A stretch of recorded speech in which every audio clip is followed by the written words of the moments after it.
Trustee Lee. Aye.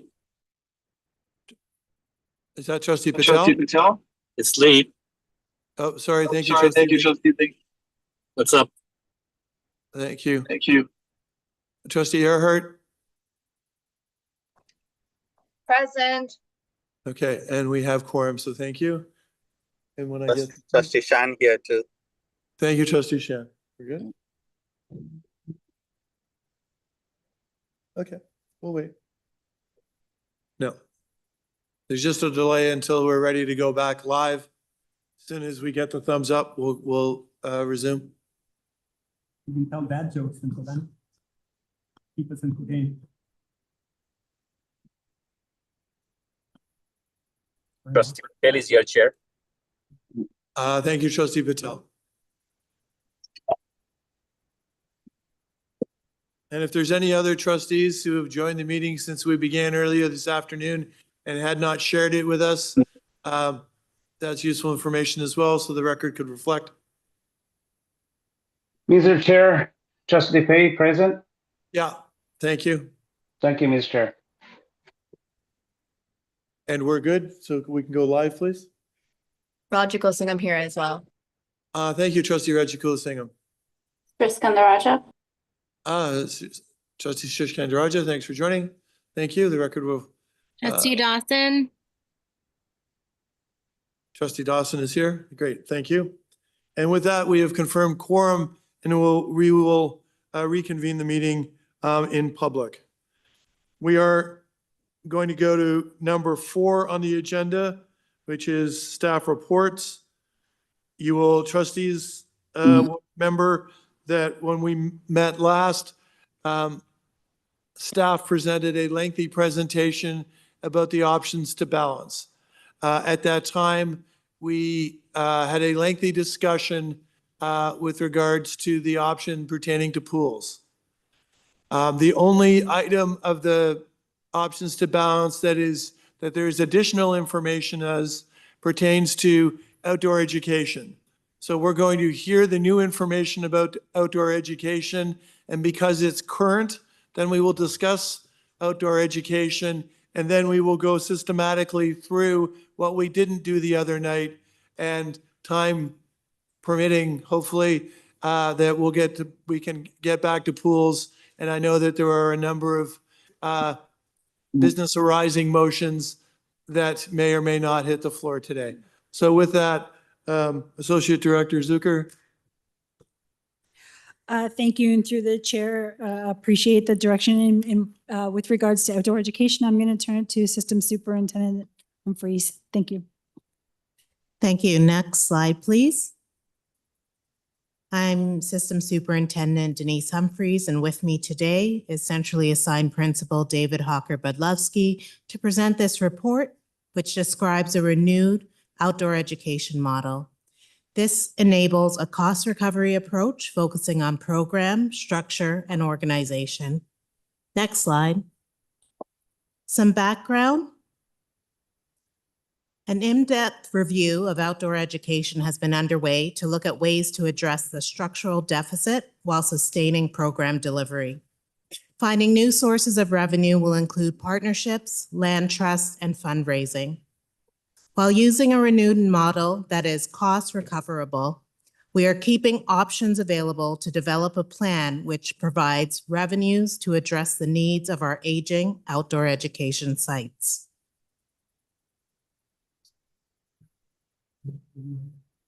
The chart shown here includes our 4 day program sites and our 5 overnight program sites. There are also central staff who support outdoor education. Centrally assigned Principal David Hawker-Budlowski will present the renewed model for day and overnight programs. David. Thank you. The renewed model for day programming will maintain the 4 outdoor education, will allow for the 4 outdoor education day programs to be structured into one umbrella outdoor education day program. All 4 day centers will remain open. The staff will be centralized rather than assigned to a particular site, and provided programs at specific centers. Next slide, please. Oh, sorry. Thank you. Sorry. This would provide program-specific centers as well as local green spaces across the city. This is the model that has been successfully implemented through the Toronto Urban Studies Center. This model also allows for flexibility in scheduling while maintaining equitable geographic of access to the programs to schools across the system. This opportunity for students to participate, this supports the continued opportunity for students to participate in 2-day program visits between kindergarten and grade 8 as previously it will be maintained. Next slide, please. Looking at our overnight programs, this model for overnight programs includes providing overnight experiences for grade 6 students at 3 outdoor education centers. The Etobicoke Outdoor Education Center at Albion Hills, the Island Natural Science School, and the Monocliffs Outdoor Education Center. Together, these 3 centers have the capacity for 13,500 students, accommodating the historic number of grade 6s who have annually participated in overnight trips. Next slide, please. So the Scarborough Outdoor Education School in Kearney, SOES, and Sheldon. SOES will be temporarily closed due to the safety concerns that have been previously presented and the need to replace 2 dormitory buildings. Sheldon is our smallest overnight outdoor education center and will be used next year to support revenue generation and our other priorities for the board, including weekend and summer groups or leasing opportunities. Next slide, please. We also have the Support to Schools initiative. Since 2020, a number of different schools each year have been involved in the Support to Schools initiative, where teacher coaches from outdoor education have worked in classrooms to support teachers in taking learning outside during the instructional day. Under the renewed model, this support would not be possible for the 25-26 school year. Programming through our day programs will be available to all schools and local green spaces. Next slide, please. Through our current model of outdoor education, our day programs see an average of 44,000 students.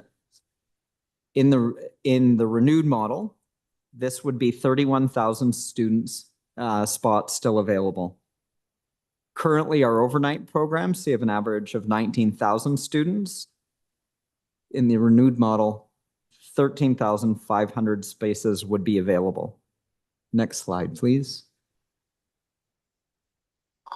Through this cost recovery plan, our projected expenses, revenues, and this deficit are outlined in the chart below. We see our expenses at $4.8 million, our revenue at $4.2 million in the first year and 4.8 in the second year, having a $600,000 deficit in year 1 and moving to revenue neutral in year 2. Next slide, please, and back to System Superintendent Humphreys.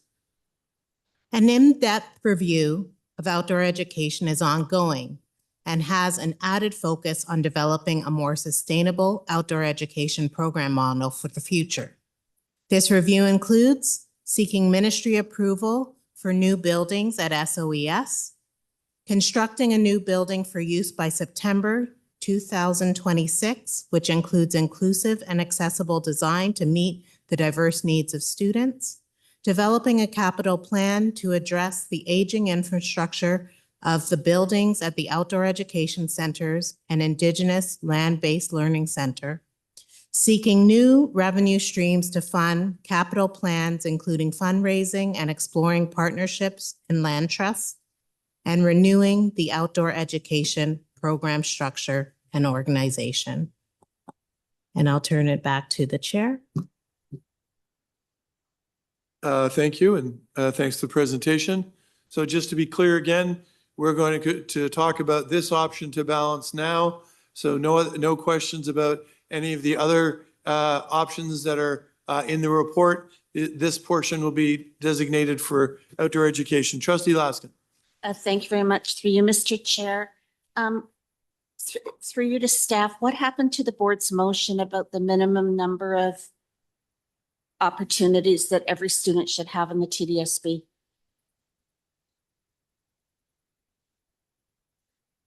Thank you for the question, and through the chair. There is no question that through this renewed model, there will be fewer student spaces available. Looking at the data of the number of students who have historically attended our sites, we are confident that those spaces will be able to be offered. It does mean less opportunities for additional grades, including secondary and other grades outside of the mandate. Sorry, Mr. Chair, I want clarity. Will the board's motion be still valid in this renewed model? Thank you. Through the chair. In 2021, the board made a motion that and I quote, that the current model for outdoor education be restructured to provide instructional support in schools while ensuring that all staff and students have access to resources made through the through the board's outdoor education center. There was another motion through the chair to Trustee Laskin regarding our grade 6 students. So in the report, you're going to see that we are very confident in the remaining sites that the average use for grade 6 will be maintained. In addition, we are going to be supporting our centers to be, our staff to be using local spaces around our schools for the green spaces that are available. As David said, fewer students are going to be able to access our outdoor sites, particularly our secondary schools.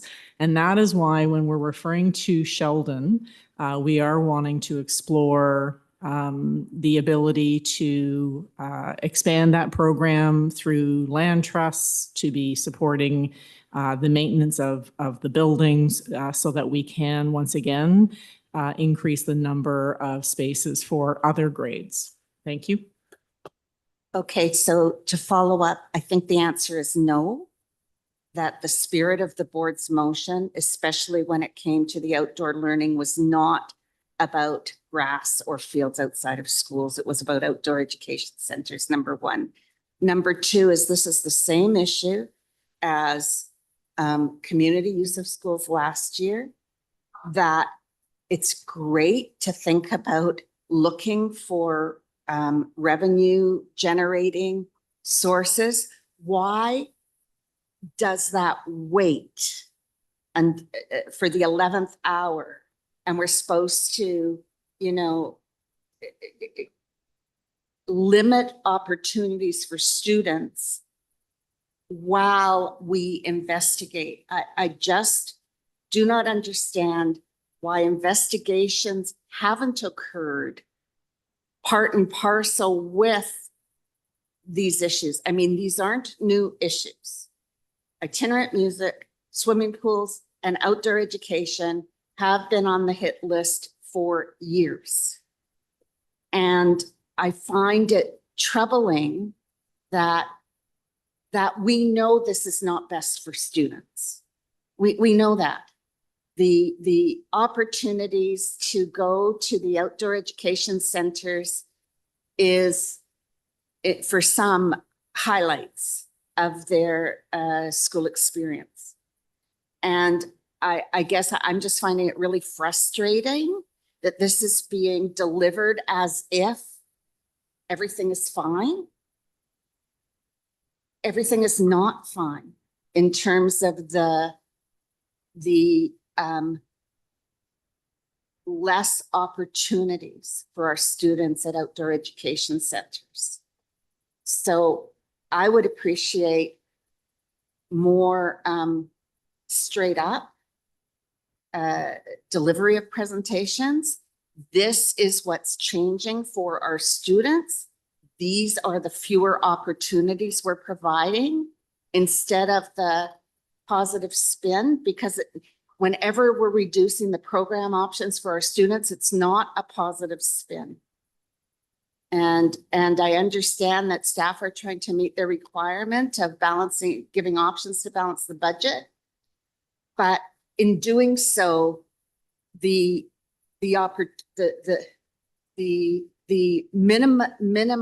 the opportunities for students needs to be shouted out. Anyway, that's my rant. Thank you, Mr. Chair. Thank you, trustee Laskin. Trustee Rajakula Singham. Thank you, through the chair. I want to thank staff for their report. Every time we come to budget season, I always want to appreciate staff for their creative thinking on how to do this work, and also find the root of least impact on students. But we know that all cuts impact students, and it's a very unfortunate position that we're in time and time again. I just had a few questions. Through the chair, if staff can provide just some background info on the Sheldon site, which part of the city is located, how many schools or students does it serve, and just some info on that, because this is actually the first time I'm learning about Sheldon. That's my first question, please. Thank you very much. And through the chair, the Sheldon Center for Outdoor Education is one of our 5 overnight outdoor education centers and is located southwest of Alliston, Ontario. It is a former asset of the the East York Board of Education. And it, as the smallest site, it sees about just over 2,000 students a year. Thank you, and through the chair. And so when it comes to the Scarborough Outdoor Education Center, are staff seeing that that is the site in most need of renovations, or because what I'm struggling with right now is, as someone that's been to that center, and also as you can imagine, when we talk about kind of assets left over from the legacy boards, how that attachment that folks have to that site. So just wondering, is the Scarborough Outdoor Education Center the one in most need of renovations? Thank you for the question, and through the chair, I will be inviting Executive Officer Maya Pichetti to give us an overview of the centers. But in short, yes, SOES is the most, the repairs are most necessary, and the 2 buildings as outlined in the report are deemed no longer safe once we get into September going forward. Maya, do you have anything to add? Excuse me, no, well, I should say through the trustee. Yeah, the buildings have been received quite a detailed inspection, and we realize that they actually are beyond being able to repair. The bunkhouse and homestead house, they need to be rebuilt. And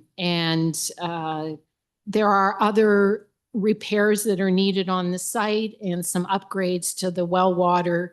And although we have spent funding over the past few years doing repairs to the outdoor education centers, it gets to a point where it's beyond just straightforward types of repairs. And we're at that point now with these 2 buildings in particular. Thank you, through the chair. I know in the previous meeting, staff took a deep dive into what the repairs were and whatnot. I think what my concern is, and also what I've been hearing from the community ever since this went live, was the concern over it saying that it's going to be closed, but not sure for how long. I understand that we need the funding for repairs, but when something is that indefinite and that uncertainty, I think that's what's making folks nervous. So I'm wondering if staff would feel comfortable maybe saying, a minimum of 2 years, or adding a time limit to that, to ensure that it's prioritized and opened up again? Is that something that staff would consider? Because this is something I'm hearing often from my community. When will it be? Why is there no like limit on the time? Thank you for the question, and through the chair, I regret I'm not going to be able to provide a timeline. What I can do is provide staff's commitment to be providing our continued leadership to do everything possible to find a funding source, not only for SOES, but all of these treasured outdoor education facilities. We have been meeting with the ministry staff over the course of the year. We have been pursuing the necessary answers for the steps required legally to be pursuing a land trust. As an example, we've been partnering with TLC. We have undertaken a physical review of all of the sites, working alongside Executive Officer Pichetti. So we will continue to do that work. The ministry's funding source seems to, I'll say, not be forthcoming. So we really feel we do need to rely on the methodology of the land trust. TLC is very much indicating they would like to partner alongside us. Blue Water District School Board uses this and has a very strong funding source with annual donations. So we are, again, we've got a lot of the work done and we're hoping to pursue it. And we hope that the closure is temporary, but I don't want to promise a year. Through the chair, thank you, AD Srisco. I'm just wondering, so after this budget season, when can we expect to revisit this conversation or see an update on this site? Would that be the next following budget season? Is there somewhere in between? When can trustees expect that? Thank you. And through the chair, it would be staff's pleasure to give updates regularly, and I'll call them when we have substantive updates. And I think as we interact with TLC, that would be probably a good indication of our progress. I should mention that pursuing and going forward with a land trust is going to require trustee approval. So once we have those steps in place, we can bring a fulsome report for the board's consideration. Thank you. And through the chair, one last question. So one of the slides had said what the available spots overnight and the available spots for a day trip. I'm wondering if staff can provide what the process would be to determine which, like, how students are placed in the sites for overnight and during the day. Thank you very much for the question, and through the chair. There is an online booking process for all schools to have access to the overnight centers. Through that booking process, every school with a grade 6 will have access to making bookings at the overnight outdoor education centers. It is the administrators that work with their staff and select the students that go, but it is available to all grade 6s. For the elementary students, every school is allocated a set number of spots based on their projected enrollment for the coming year. And again, through the principal, they work with the staff at the school to determine which classes will attend and then book through the system. We are planning for the system to open up very shortly. And then the intention is that every site and every spot within that site is full throughout the school year. I'd just like to add through the chair one addition to that. In terms of the booking site, in addition to when the booking system opens, there will also be a staggered offering to schools. We use the first 250 schools on the LOI first, and then an additional week of bookings opens up afterwards. Thank you. Through the chair. So just to clarify, my question was, it looked like, I'm trying to remember the slide, that in the new process, there's less spots available compared to the prior process that we use. So I just wanted to make sure that, do we foresee a situation where certain classes wouldn't have access, or do we have enough spots for all of our grade 6 classes if they were to apply? So based on and through the chair, projected enrollment for grade 6 students for the coming school year is in line as what it's been annually. It's around 16,000 students per grade. Looking historically, moving forward, we see that there are 13,500 spots available at the remaining 3 outdoor education centers for the coming year. This will meet the historic capacity of the grade 6s who have attended our overnight centers. Thank you. Thank you. And that's it for me. Thank you, Chair. Thank you, Trustee Rajagulasingham. I'm going to pass the chair to Trustee Hassan. Thank you. So if I'm understanding correctly, in our system, no student, we don't make a commitment to take any of our students to the outdoor ed center. This is solely at the discretion of the principal who applies through the portal. We could have lots of schools who either don't find the value in it or it doesn't work in their schedule. And we could have many students travel through our system that never step foot on one. Is that? Yes, and thank you through the chair. Over the last few years, we have reached out to schools who haven't taken advantage of the opportunities through the TDSB's outdoor education centers. There are 3 common answers as to reasons why they do not attend. Number one, there are some schools that access other external outdoor education providers as through the TDSB excursion directory. They are vendors of the TDSB. Number 2, a lack of staff of commitment and availability to go on the excursions with the students, particularly at our overnight centers, asking the teachers to be away from home. And third are the students' readiness is what we hear from schools. And concerns about their ability to be responsible at the outdoor education centers. All of these are things that we try to address and support the schools coming to our sites because we do see the value and hope that all students will have the opportunity, if not through us, in other manners. Thank you. Through you, Chair, do we chart how many grade 6 students, what percentage of them actually get to an outdoor ed center? Through the chair, yes, we do. Through the chair, do you want to share? I'd be happy to get those specifics to you shortly, but yes, we do know exactly which schools and how many students from each school attend which sites on an annual basis. And that information is captured through that online booking system.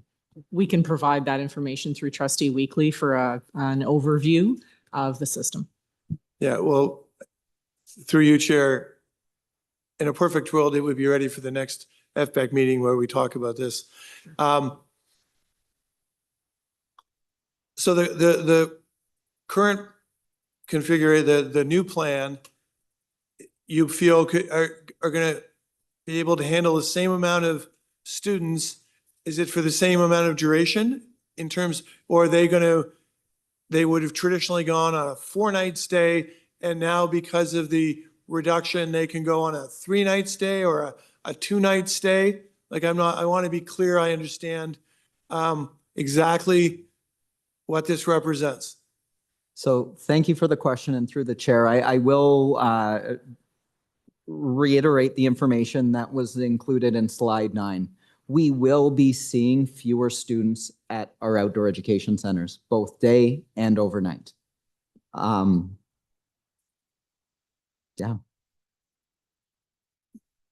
I think there was a second part to that question, but it escaped me. If you could repeat it, please. Through the chair. No, I'm trying to figure out whether you think you can accommodate the same amount of visits. And I'm trying to determine about duration to accommodate the same amount of visits. Do their stays now, are we talking that they're 4-night stays are now 2-night stays, given the shortage of facilities. Duration. stay. Thank you for the clarification. I'm sorry that I missed that. So through the chair. Yes, moving forward and providing more spaces at the centers, the overnight visits, there traditionally were a number of 4-day, 3-night visits based on the school year calendar, position of holidays, PA days, and those sorts of things. Those traditional 4-day weeks will be broken up into a 2-day, 1-night visit and the traditional 3-day, 2-night visit so that it opens up more student spaces available at our overnight centers. And to give information for the last question, Trustee McLean, the 13,500 that has been historic and will be maintained next year represents 80% of our grade 6 students. Thank you. Do students who are deemed by their staff not to be ready in grade 6, are they provided an opportunity to go in grade 8 or grade 7, or, like if it's about maturity and being able to handle the experience and whatnot, if the principal has made a determination that a particular class isn't up to this, do we as a system, adapt and send them when they're able? Through the chair, in terms of our booking system, we prioritize the grade 6 overnight visits. And if schools determine that there are other grades that they'd like to book, they will be waitlisted. And should a space become available, that school will be able to attend. Okay, thank you. And through you, Chair, if I'm a principal and a grade 6 teacher and I can get the appropriate staff to come, do I get to choose whether I get these 2-day, 1-night or the 3-day, 2-night? Like, is that a lottery and you're assigned, or is this about who gets to the queue first and who gets to book these? They're identified with different colors in your system so that people know what they're booking. How does it get determined what kind of opportunity that these students are being provided? Thank you, and through the chair, through the booking system, schools select the dates that they would like to attend the trips. So they are aware of significant holidays throughout the school year to make sure that when they are booking is best suited for them and their staff. Obviously, there are a limited number of days and spaces,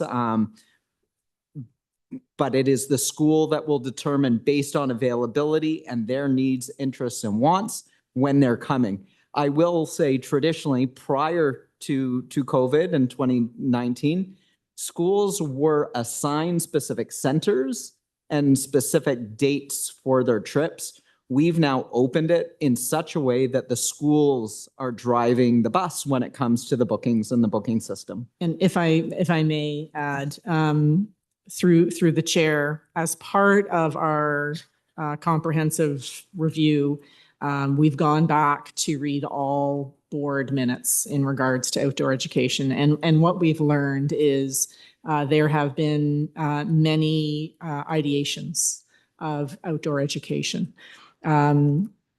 Early on, it was every student gets 2 opportunities for day center visits, JK to grade 8, 1 5-day overnight for grade 6 and 7, and secondary, and then comments about secondary programming.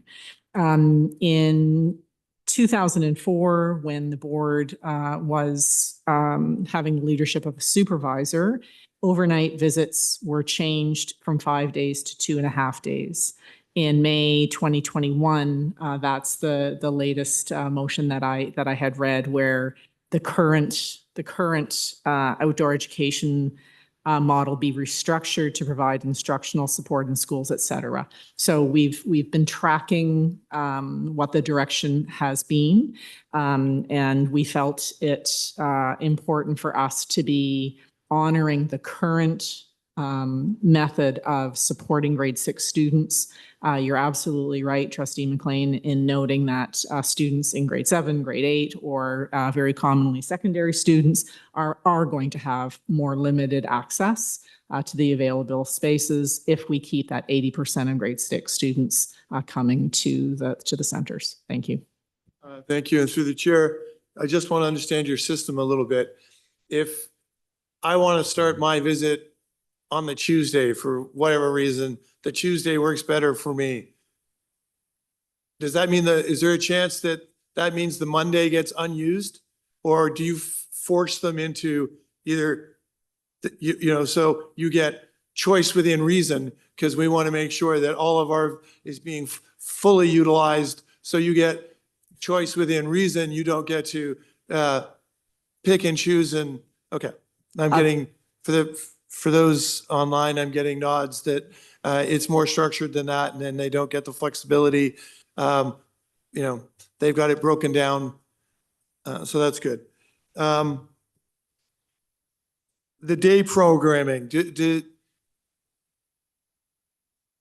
this mean that there's going to be less availability for day programs, you know, the up and back programs at all grade levels, because we're making this commitment to the 6s and getting them through, and given with, you know, less sites and less, you know, just a give and take of how many you can have on the premises at any one time?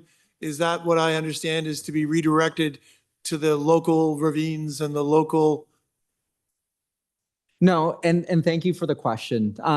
The grade 6 mandate for the overnight trips is separate from the bookings and opportunities for the day center visits. The day center visits are offered to the school, the number of visits based on their projected enrollment. Whether the school chooses to do an on-site visit to one of our outdoor education centers or programming in local green spaces, that is, again, the school's choice, and this is how we want to support the local needs of the school. Through you, Chair, does this, since this doesn't require teachers to volunteer overnight and whatnot, I guess I'm not understanding why schools wouldn't, that weren't congregated sites, for example, why they wouldn't be, we wouldn't be encouraging that all of our schools, you know, make the day trip, as opposed to leaving it at the discretion of the principal or the teacher. Thank you, through the chair. If I may begin, I think what I'm hearing is, can we be encouraging our schools to be accessing these valued centers? And absolutely, we will continue to be promoting the opportunity for our students. We felt it very important when we were looking at creating a renewed model, maintaining as much access as we can while finding the efficiencies. We chose to design a model that has all the centers open, but by centralizing the staff, we're being more responsive to find efficiencies in the scheduling. Trustee McLean. So I think there's very likely opportunity for us to continue to maximize the use of the sites, and we'd be pleased to report back on that goal.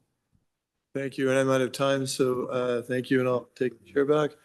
Thank you, and with that, Trustee DeVitis.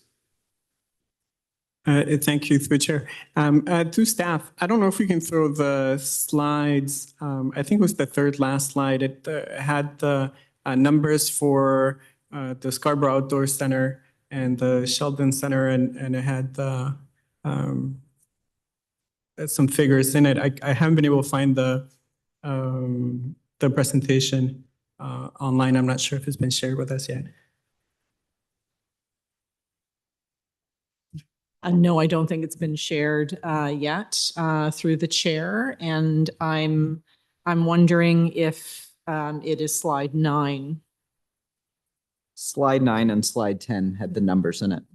Yeah, I'm sorry, my time is running. If you can stop my time. Thank you. Average, no, maybe one more. And one more, sorry. Yeah, this one. Thank you. So constructing the new building for use by September 2026, which includes inclusive and accessible design to meet the diverse needs of students. Constructing the new building for use by September 2026. Can you explain the process by which we would get there from what we know now, what's been confirmed in terms of funding, timelines, approval processes, and so on? How do we build something by September 2026? That would be an aspirational goal, and that is part of the review as far as planning. Thank you, through the chair. But it's not clear here, right, to Trustee Laskin's points earlier, that is an aspirational goal. And it's not clear from the presentation all the different things that would have to happen. So, for example, are any of the building approvals, do any of those building approvals need to go through the TRCA? No, they do not. They don't? Okay. We just heard about, well, maybe not all of us, but site plan approval at the city hasn't gotten any faster, I hear. Through the chair, just for a little bit of clarification. I say no very distinctly for the TRCA because the Scarborough Outdoor Education School is in the Muskoka Parry Sound area. Depending on what the construction looks like, there may be environmental reviews that are required. Officer Pichetti, is there anything you'd like to add? Thank you. And through the chair, one of the things we want to be careful of is not increasing building footprint. So if we are replacing, and that is something we think we can do, we can replace the two existing buildings, same footprint with improvements, but within the same footprint. And that means we don't trigger some of the longer approval processes that you are right to indicate do happen when you build in land that might be related to a conservation region. So we do know that we can build within the same footprint in the same location without triggering that longer approval process. Through the chair, but this is a significantly more complicated process than to build in an urban center in a municipal body like the city of Toronto, right? Like across the street from here. It's not as straightforward, even if it is a rebuild. Isn't that correct? And I asked this because the timeline doesn't seem realistic at all on a number of different levels, and even in terms of us being able to secure funding and so on, right? So maybe staff can take this back instead of exploring the minutia of site plan approvals and things like that. Take this back and come up with timelines that are bound to some type of business plan. I really appreciate the question, and I think the one thing that I would challenge is that given the municipality and where it is, some of the barriers that we experience in the city of Toronto and GTHA actually can move much smoother. So we are really looking at how we can improve and be able to move forward in this project. Thank you. And to my colleagues, I would just caution us to move forward, as it says at the top of the slide here, on a path to which we don't necessarily have all the answers yet, because we are looking at reduction of service, even if it's potential service provision. And it's something as been described by staff that's been happening now for well over 20 years as the funding envelope is being reduced. So I think most of us at least, I think, would want to continue to have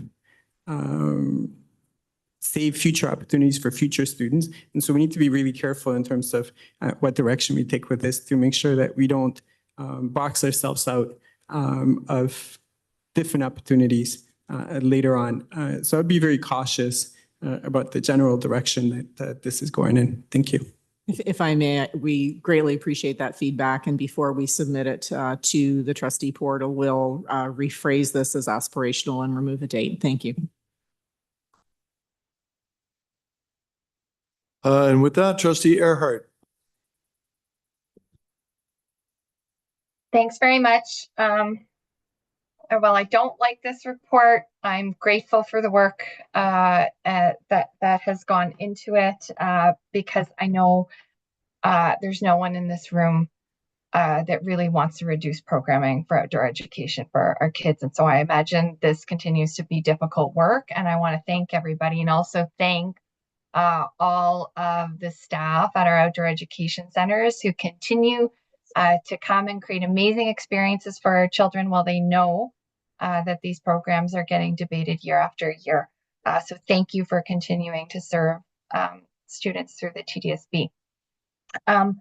I just wanted to be clear. I know it's been asked a bit for the outdoor education centers for overnight. So Sheldon, will TDSB be using Sheldon for any programming next year under this proposal? Thank you.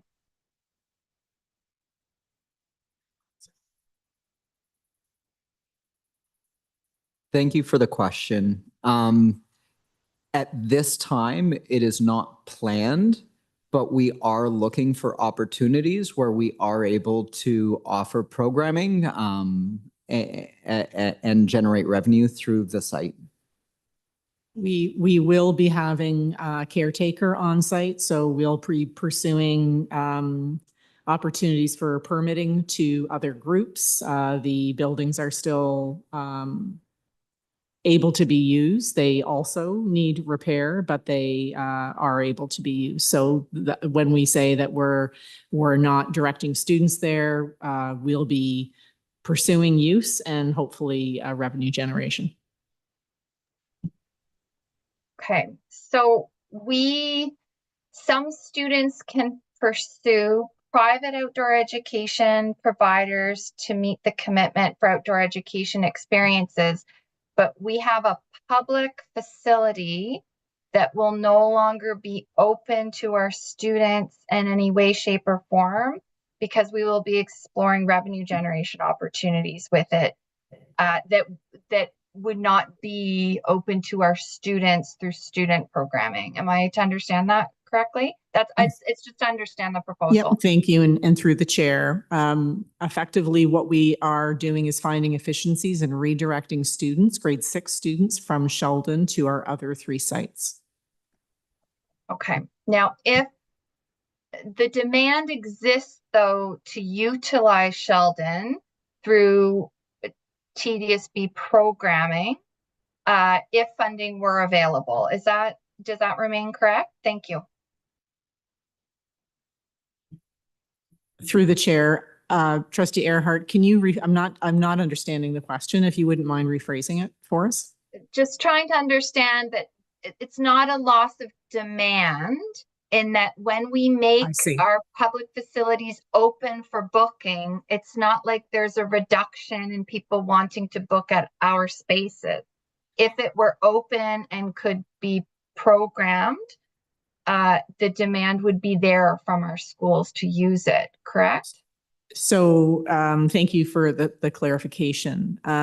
So I'm going to probably be very irritating, and I apologize. But the demand for grade 6s will likely remain the same, and we'll be able to fulfill that in fewer sites. We are going to be pursuing the use of Sheldon for organizations who may be interested. We would also want to be pursuing the access for secondary student groups for Sheldon as well. So that's something that we're in an exploratory phase. So the irritating part is the demand is going to be met in fewer sites. But I certainly appreciate and hear what you are saying. Thank you.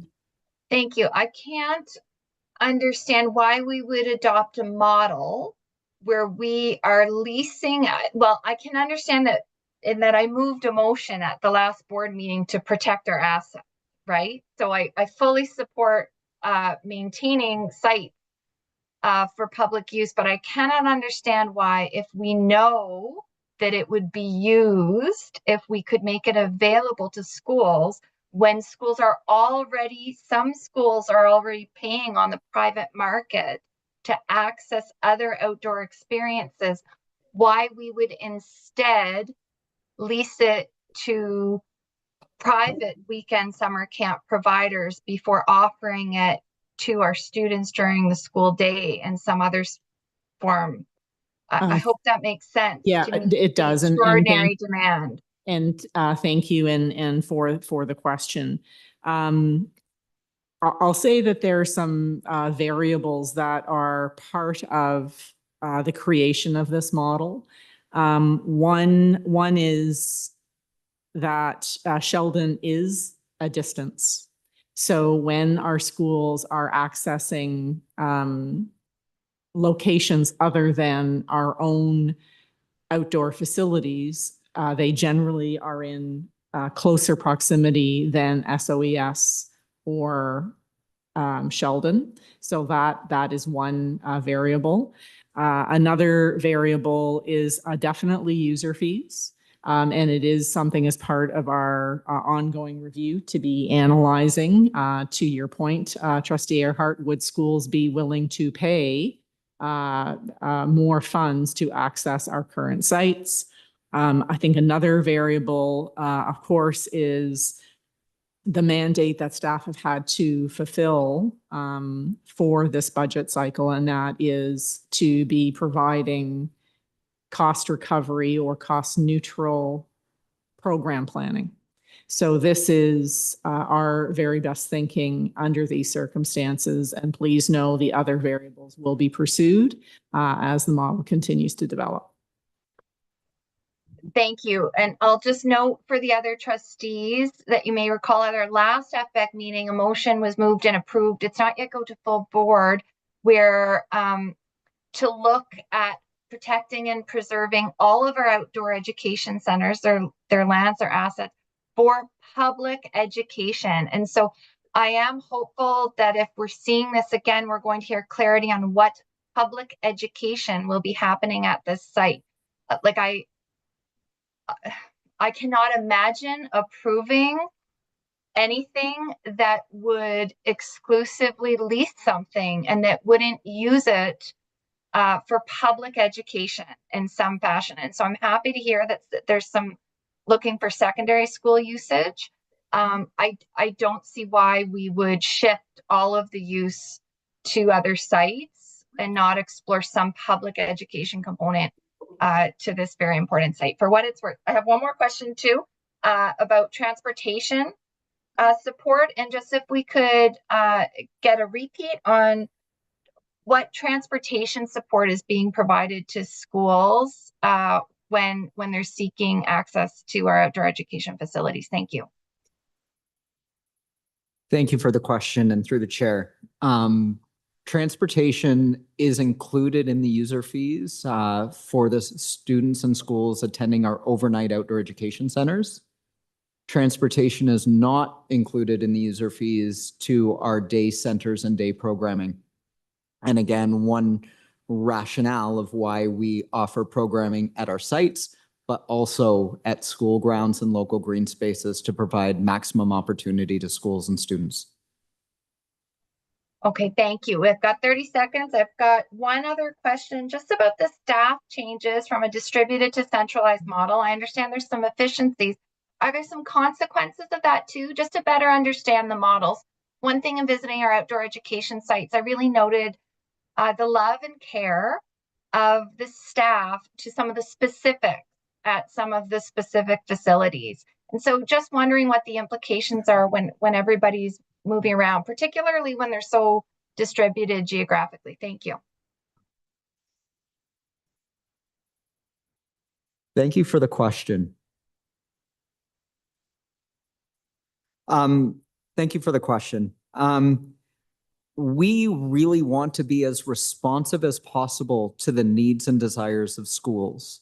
And through this centralized model of offering the day programs, we will be seeing where the schools and classes would like to visit to engage in which programs, and it allows us to be as responsive as possible for the staff to be able to support those programs.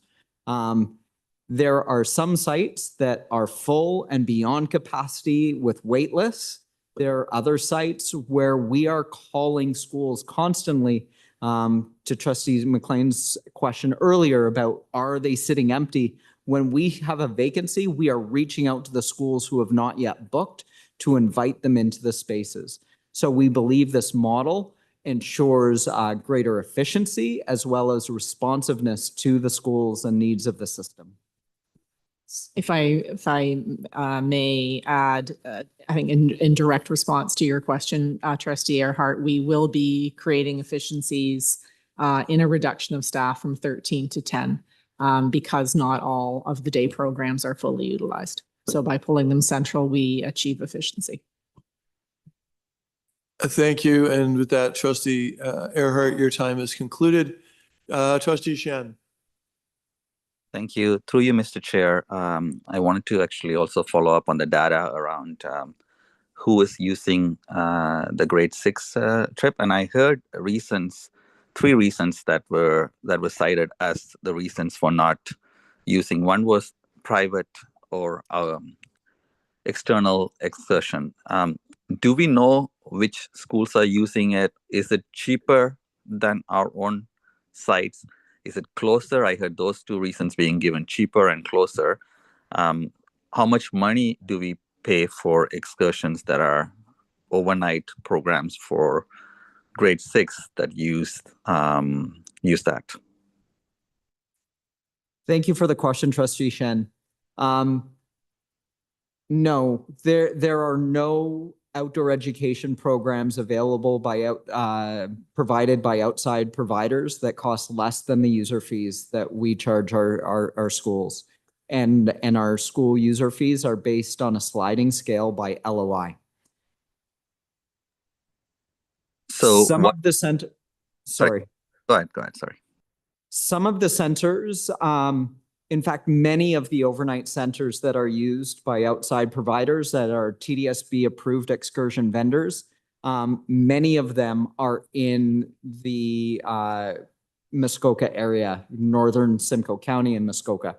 So some of our sites are in the same areas of other private outdoor education providers, and others are farther away as well. So through you, Mr. Chair, can we get the list of who these private providers are and how much money we've spent in the last couple of years on them through Trustees Weekly or before next budget meeting? Thank you for the question, Trustee Shen, and through the chair. This is something we can look at and get back to you. Okay, thank you. And then there's the other reason that is around teachers not being available. In the data we will get that was said already through you, Mr. Chair, is that we know by schools and by areas which schools are using the program and which ones are not. And is it possible to get a sense of where, if there is any overrepresentation or underrepresentation around schools that are, and also around readiness as well being cited as a reason. And readiness could be quite a bit loaded term as to which children people would want to take on trips and which children they don't. And I just want to make sure that those are not disproportionately impacting equity deserving communities. And so I would love to see some more data on that. Thank you. And through the chair, that's information that we can try and pull together. Thank you. Okay. Moving on to the next question around Scarborough Outdoor Education Center site or school. I had asked last time when this came up if the staff had, because the staff report had said that the ministry has not approved a request for us to use our capital funds or proceeds of disposition to build the site or rebuild the buildings. And I had asked if they had contacted in writing, and they have said it in writing that they wouldn't approve. The answer at that time was that it was verbal conversation. Since then, has there been a written request to get the approval for the rebuild? Thank you. And through the chair, since that meeting and in fact for several months, we have been asking the Ministry of Education if we could use, for example, our proceeds at disposition to rebuild the buildings and undertake the critical repairs for both, for the Scarborough Outdoor Education Center plus the other outdoor education centers. In a recent meeting, the ministry indicated that they would not be in support of us using our proceeds at disposition, but they have not written to us to confirm that. What they have indicated is that we could use school renewal allocation to do repairs. So that's how school renewal allocation is intended to be used. It is to do repairs. It doesn't really help us at Scarborough Outdoor Education Center because the two buildings we're discussing, the bunk house and homestead house, are beyond repairs. They are prohibitive to repair. They need to be rebuilt. And that is the challenge, is that that is not how SRA is intended to be used. The other challenge with SRA is it is one of our budgets that most under pressure. The recent report, capital budget report, showed you how it is used. It does not have the capacity to undertake multi-building capital, or rather multi-building renewal program for all the outdoor education centers. So today we are still waiting for confirmation as to whether or not we could use proceeds of disposition to replace those two buildings at Scarborough Outdoor Education Center. Mr. Chair, I am losing time as well. So I got all of those things. My question was, have we written to the ministry and have? So through the chair, the answer is no, we have not yet. And what is holding us back? Because I do think that conversations and meetings and all this stuff is great, but can we go out to the public and say that the ministry has said no to using proceeds of disposition to save Kearney? Through the chair, yes, we can do that. So just to clarify, we can go out to the community and say that ministry has refused to let us use our proceeds. Sorry, through the chair, we can request in writing and wait to hear back from the ministry. Okay, so this was addressed earlier as well. And Mr. Chair, we have an ambitious goal of wanting to build it in September 2026, but we haven't really, I find this kind of a bit of a disconnect between the kind of ambition that we might have around saving this and then the kind of reluctance to kind of push. And maybe it's a matter of motion and matter of a campaign to make sure that our assets are not necessarily left indefinitely wanting to be rebuilt, and then we know what the story would be. And then I see Sheldon being another one where similar concerns may occur as a result of not being used for academic or educational or school purposes, and then slowly making a case for it being lost. I'll go to the next. So sorry, we can pause this time, but I just want to clarify. So we've had discussions with the ministry about using proceeds. And in those discussions, they were very clear that they were having a hard time understanding why we'd be asking to use our limited, in it's a big number, but limited proceeds of disposition for an outdoor education facility when we have $4 billion of backlog in our schools. If I may add, just to quantify this challenge and add to A.D. Zucker's point, and this is probably now dated, but there's 24 million, actually 25 million if I round up properly, of fairly urgent needs to repair buildings for all sites. So it's much beyond what we're talking about for SOES. Thank you for that. So we would be going to them to ask for proceeds of disposition, to use our proceeds of disposition. And again, the underlying, they did say that it would be unlikely to be approved because we have $4 billion of backlog. And so based on that, staff didn't think it's not about not caring about outdoor education. It's about what we heard from the ministry and what it would look like based on that conversation for us to then put in writing. We heard you and we know that we have a backlog and we know that you don't think that it was appropriate for us to be using it for outdoor education versus our schools, but we're going to put it in writing anyways. But understanding that that is the direction of the board, we will do so. Mr. Chair, I think Trustee Earhart said she has a point of order, but I can continue if you want to actualize that first. Sorry, I didn't follow. My time keeps running too. Can I get the time back, as well as there's a point of order on the chat?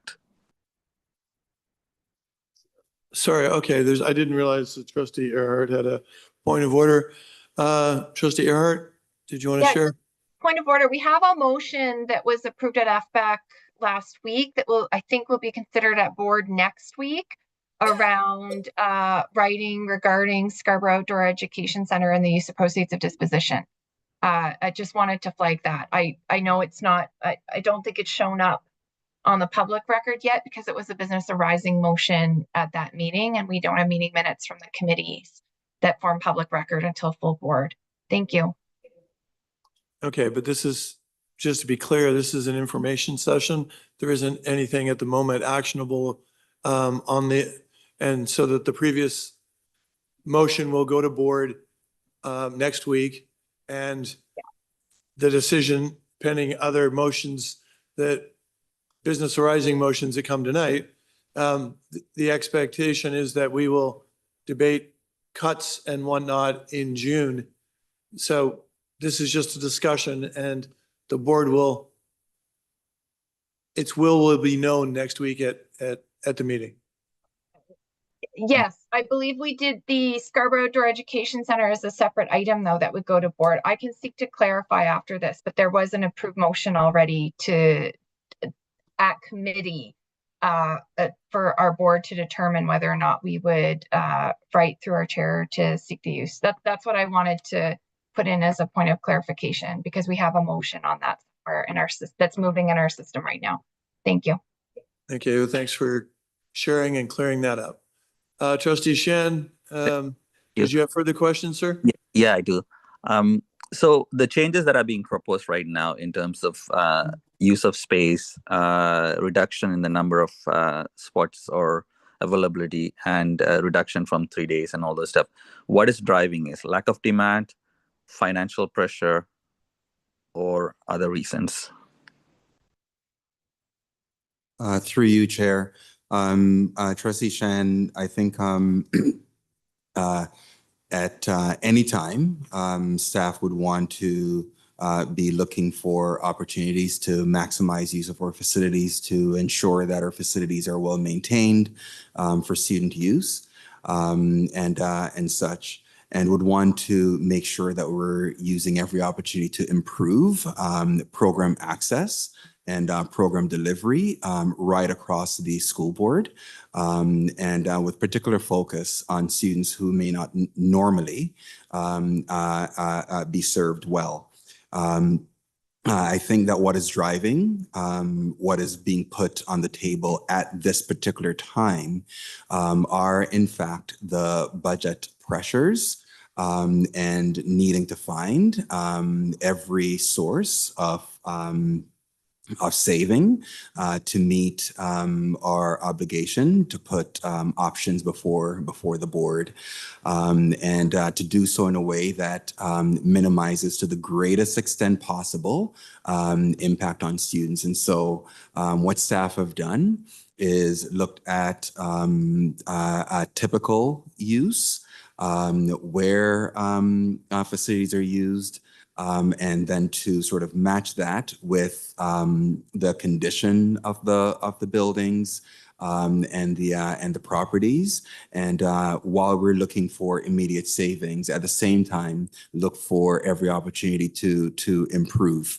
those facilities. And that's where, for example, at the Sheldon site, how can we use that to generate revenue while making sure that all of our grade 6 students continue to have access and so forth. So to answer your question directly, what is driving these particular proposals at this particular time is in fact our situation with the budget and staff needing to look for every opportunity to put options before trustees to reach balance. Thank you. Can I also ask what the percentage reduction would be in terms of 3 nights to 2 nights and 2 nights to 1 night? 1 night trip, to be frank, is fairly, it doesn't give the, ask the students who went on the first night experience versus second night. And so what is the percentage reduction based on this model? I'm not, through the chair, I'm not sure if I completely understand the question, but I'll begin by saying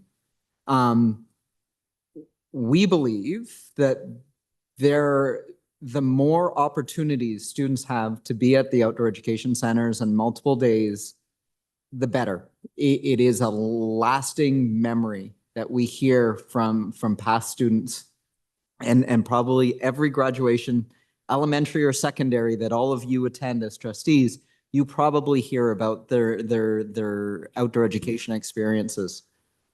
What we did discover when we started to offer the 2-day 1-night visit is that for certain schools and communities, they actually preferred it.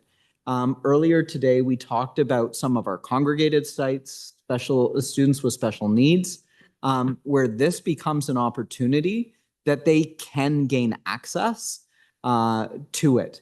The other thing that comes from that is it increases the capacity, and there are some schools where the 4 days, 3 nights, which we would love to be supporting, is too much. And so we are creating those opportunities to meet the needs of the schools and the various student communities. If I may add, just to provide clarity through the chair to Trustee Shan, we are not changing the options for schools. And we're confident that we'll be able to maintain the 80% of grade 6 students accessing their choice of 4, 3, and 2 day visits. What is going to be impacted are the other grades that have access. Thank you. Okay, I'm gonna say the rest of the things together, maybe get a response. So am I to assume that if a school wants to have a 3-day trip, they will get a 3-night trip? If they want to have a 2-night, they won't be told that you only have options open right now for 1 night. So that's one question. The second question is, have you talked to the teachers who often go to Scarborough Outdoor Education site to school to ask if what the impact would be and what would make them, would that reduce their interest in taking the thing? And then finally, I think it's important to kind of make sure we actually speak to the cuts and the harms and the reduction of services. I get the pitch here, but as Trustee Laskin mentioned, we really need to understand the impact and be very open about the impact as well. Thank you. Thank you, and through the chair. So to verify, yes, our schools who are interested in attending our overnight stays, you can imagine it's a scheduling challenge that our administrative assistant manages extraordinarily well together with David and the team. And we will do our very best, as we do every year, to accommodate the interest and the length of stay. I'm forgetting the second question, but the third part of the 3-part. I want to, I certainly hear trustees asking for us to be very transparent. I certainly hope that we have been through writing as well as orally to make it very clear on the percentage of usage, the limitation for other grades other than grade 6. It is our duty to always be presenting information to the board and to the public, and upholding our commitment to be providing programs and services to the very best of our ability. And that is why we always frame changes that we need to make to find efficiencies as underscoring public confidence. So I regret if that is any way frustrating, but that is a standard that we really must maintain. Thank you. Thank you. And Trustee Shan, that is your time. Do any other trustees who haven't been spoken have questions on round 1 before we go to round 2? Okay, Sorry, Mr. I was Chair, on the I have- list. Okay, hold on. At all. Sorry, Trustee Shishkandaraju, I didn't notice you were on the list, so I Sorry. apologize. So Trustee, There's for an hour, for almost an hour as well, I think. okay, we'll endeavor to try to keep better track of the chat. We'll give, I was after Trustee Shan. okay, we'll go Trustee Lee, Trustee Shishkandaraju, and then Trustee Pei. Thank you, Mr. Chair. Okay. So can I go, Mr. Chair? Please. Thank you, Mr. Chair, through you. First of all, I just want to say that I think the education or the outdoor education program that I received when I was in junior high school was absolutely a life-changing experience for me. It was shortly after I came to Canada as a young student, and it was my first experience in my entire life on what any of that is like, right? So in the city like Toronto, where we have a lot of newcomers, we hear a lot of, we cannot underestimate the impact that our outdoor education program have on all of our students, but especially newcomer students who may or may not have ever been inside of, a forest before, ever. Like me, I was, right? So I just want to put that out there when we were having this conversation. We need to keep it going. So I have a series of questions I just want to clarify on. Now, staff, I apologize, but through you, Mr. Chair, just to confirm for the 16th time tonight, and I'm sorry, every grade 6 student that wants to go on a outdoor education trip right now, given our historical averages, will have a chance in the future. Is that a yes to that question? Thank you, through the chair. Yes. Thank you. I'm going to clarify. If every grade 6 student, 100% of our grade 6 students, we would not be able to meet that need. I'd have to verify the amount. What we are assuring, Trustee Lee, is the 80% that has been historic number can be accommodated. 100% of schools that have applied for a space for their grade 6 cohorts in the past, based on historical trend, will get a space in the future. Based on the historic trend, yes. Okay, so that's good. We're managing our capacity to demand. I commend staff for doing that.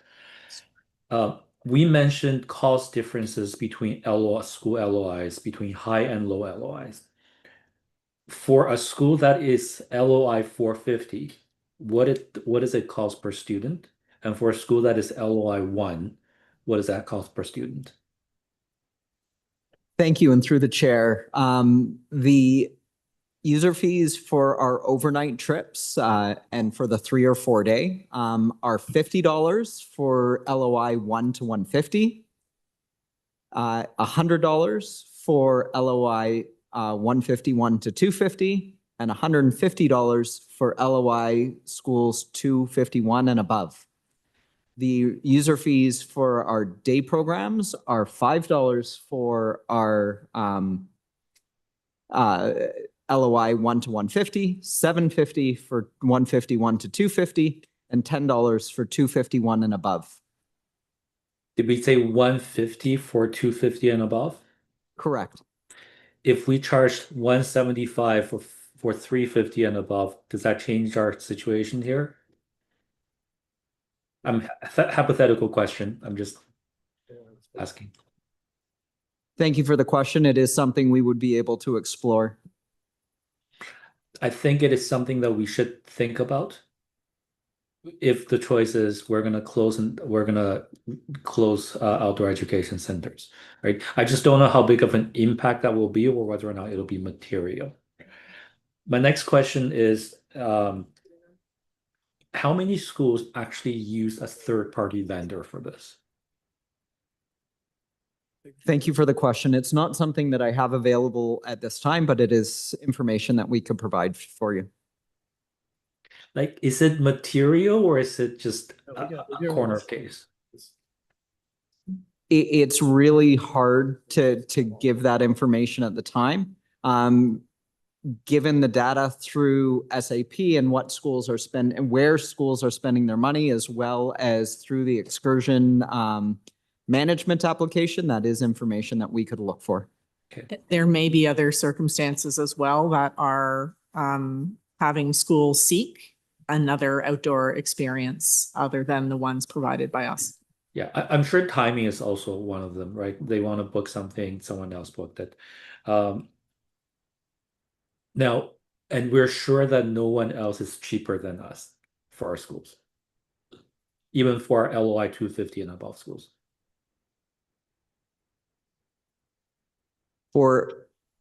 Through the chair, through my investigation and research, there are no outdoor education opportunities less than ours. And if the price is close, because we cover the transportation, it's not even close. Thank you. That's what I thought. I just wanted verification. Just think, if you told me I'll be charged 150, that's busing cost for a lot of those places. Okay, now within our current outdoor education center, especially with the one that we're rebuilding,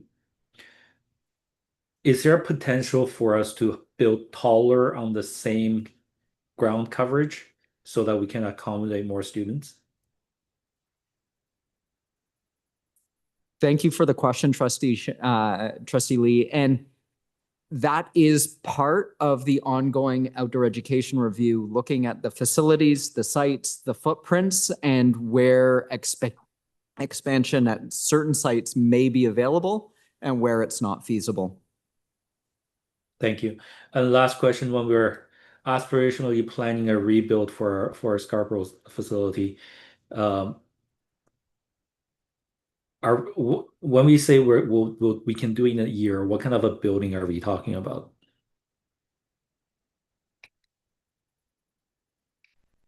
Thank you for the question, and through the chair.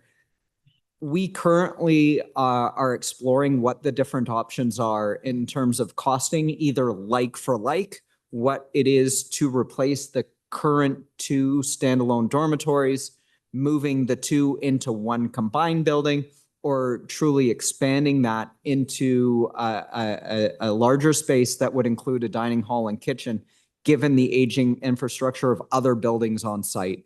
Those are all in consideration as we move forward in a plan to revitalize SOES and have it open to as many students as possible. Okay. And have we considered raising the prices of our day centers to something that is more representative of what it actually costs? Thank you for the question, Trustee Lee, through the chair. That is a commitment we've made in the report, as well as in the deck and the presentation. We will be exploring increasing all user fees, again, as part of revenue generation. Thank you, through the chair. My time was running, but that's okay. I'm a little bit lost at the order of this is happening, right? Because staff has recommended changes to the outdoor education program as a part of the budget process. Through Mr. Chair to the Associate Director, are we still looking at more cost efficiencies? Through the chair, staff continually looks at opportunities. We did provide 59 million the last time, but if there are things that trustees, some of those options that trustees don't want to become recommendations, then we would have to look in other areas to find additional savings. We would be looking in the areas where we are either overspending or underfunded. Thank you. So I remember these user fee conversations. We haven't increased them to peg for inflation either. Just like our funding hasn't quite increased to peg for inflation, we should probably have that as an option to balance if staff can do the math quickly enough on the next meeting. Is that okay? Through Mr. Chair to staff. Through the chair, yes, thank you. Okay, thank you very much. That is all. Appreciate it. Thank you, Trustee Lee. Trustee Pei.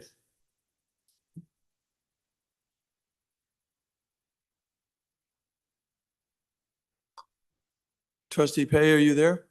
Oh, sorry, Chair. I thought it's Trustee Srikandraja. Okay, anyway, thank you, Mr. Chair. I have a few questions as a staff. Number one, I want to understand the Scarborough Outdoor Education Center a little bit more about its unique situation.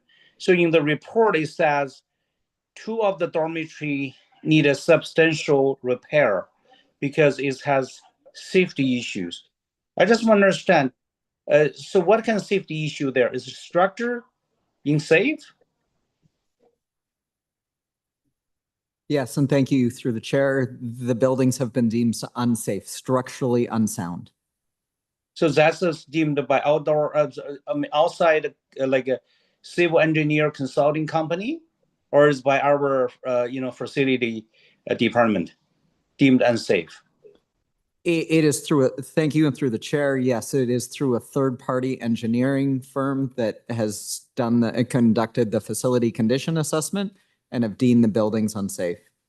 Okay, so your chair, so I want to understand a little bit more about this. How much would the cost the board to repair that building, to restore the safety? Thank you through the chair. I'll be inviting Executive Officer Pachetti to share the detail. The question being, of course, what are the details amounts required for repairing the buildings at SOES from our third-party vendor? Thank you. And thank you through the chair. So the 2 buildings, the bunkhouse and the homestead house, they're wooden structures and they are sitting very low on the ground. And so over time, they have deteriorated and absorbed a fair amount of moisture in the structures. And that has contributed to them not being very structurally sound.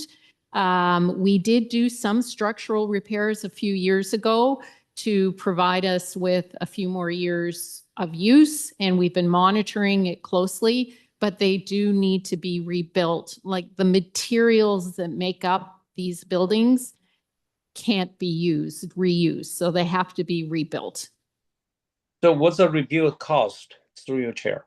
The rebuild cost for the 2 buildings is approximately, sorry, let me just get my glasses on and I can tell you.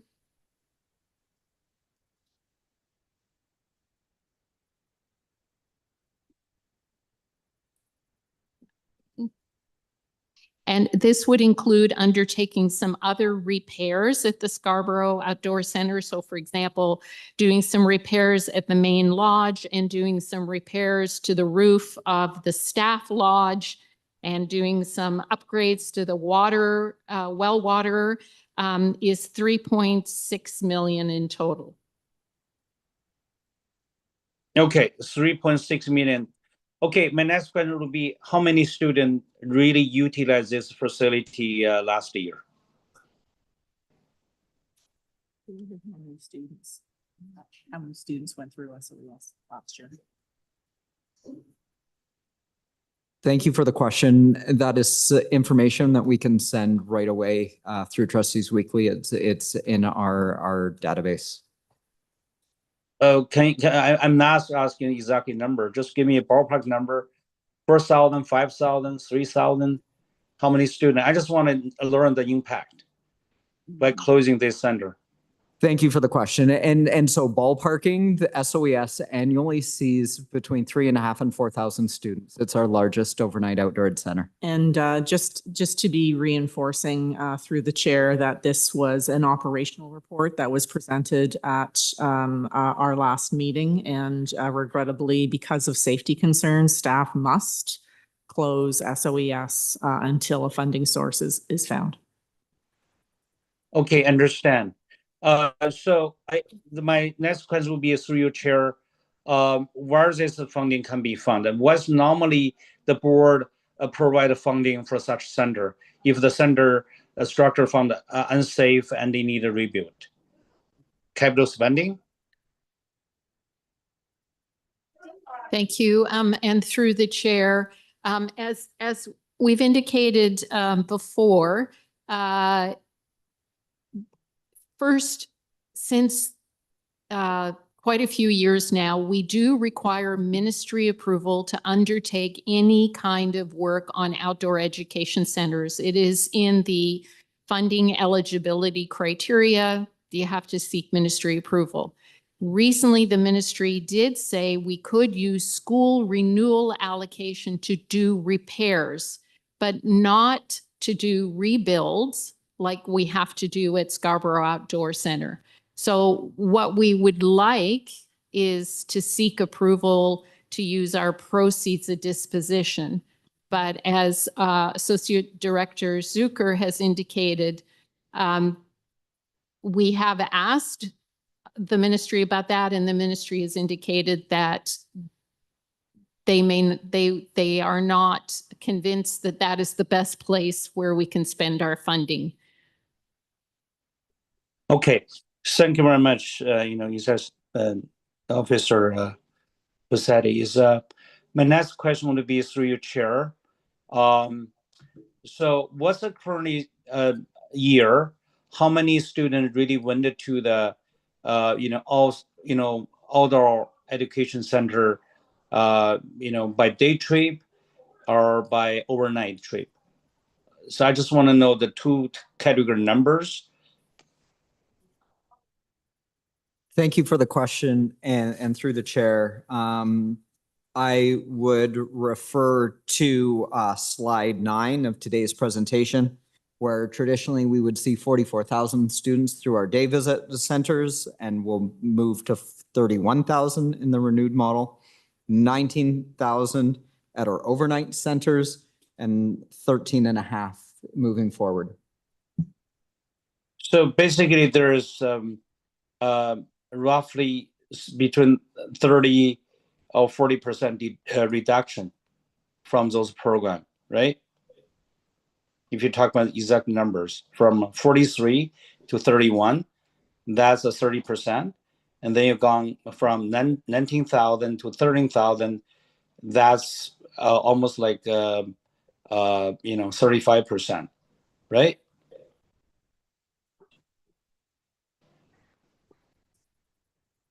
They're happy to trust your math skills, Dr. Pei. Okay. Anyway, so I think it's, if we really talk about this number, I just don't know how this renew model could serve the same number of students, just like the staff stated. How could this program not affected when 30% of students were affected? They could not even go to outdoor education center at all. I just don't understand how this new model makes sense at all. Can staff explain to me, please, through your chair? Thank you for that question, Trustee Pei, and through you, Chair. I believe, Trustee Pei, that Associate Director Sarisco earlier said quite directly that the proposed model would lead to serving fewer students. So as you've indicated, there would be fewer students served overnight, and there would be fewer students served during the day. What would remain the same, as I believe has been communicated, is for the grade 6 capacity. For the grade 6 students, while they be served in different centers or in fewer centers, we would be able to maintain the capacity of serving about 80% of grade 6 students that currently, historically, have access to centers. However, I go back to Chair Shine's question in my response, reiterating what Associate Director Sariskowitz said earlier, that that the driver for this proposal is, at this time, is the budget and needing to present options to trustees that can lead to approval of a balanced budget. If we were in a very different financial position, Trustee Pei, staff would not be bringing all of these options forward at this time. If we're in a different financial position and needed to look at the Scarborough Outdoor Education Center, and it was in the state of disrepair that it is now, that we would still be bringing forward. But in terms of serving fewer students, redirecting students from the Sheldon site, and so on, those changes would not be coming forward. So I reiterate that the driver for the present proposals is the budget. I hope that clarifies, Trustee Pei. I also just want to clarify that for our day programs, what is stated are available spaces. I'm not certain 44,000 students use our day center, so we can put that information for the next time we're speaking about this report. Okay, thank you, Director and AD Sarisko. Through you, Mr. Chair, my follow-up question would be, what's the current deficit situation for the Auto Education Center?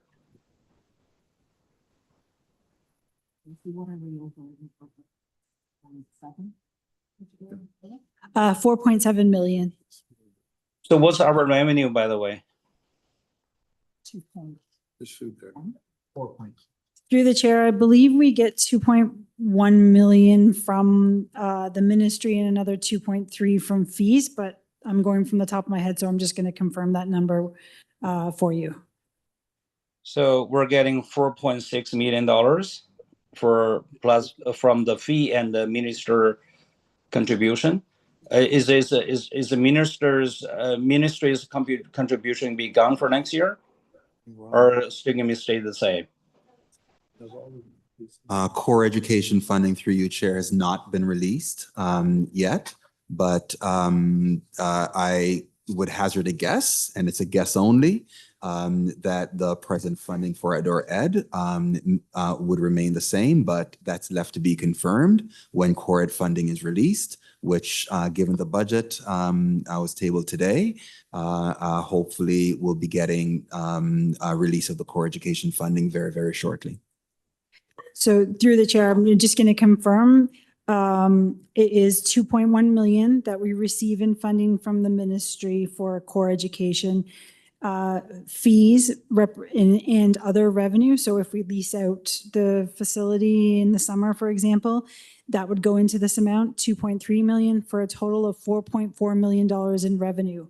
Our costs are $6.5 million in staff and $2.6 million in operating costs, for a total cost to operate the facilities currently, and that includes the 2 places that we lease, of 9.1 million. So we are overspending on outdoor education by 4.7 million.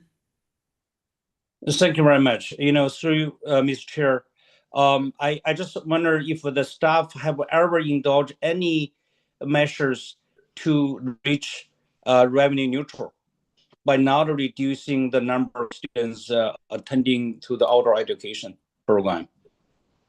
So through the chair, I want to add 2 things, or one more thing before I answer that, is those costs that I told you did not include any capital costs. So there's the $24 million of renewal work that has to happen over the next, I believe it's 10 years.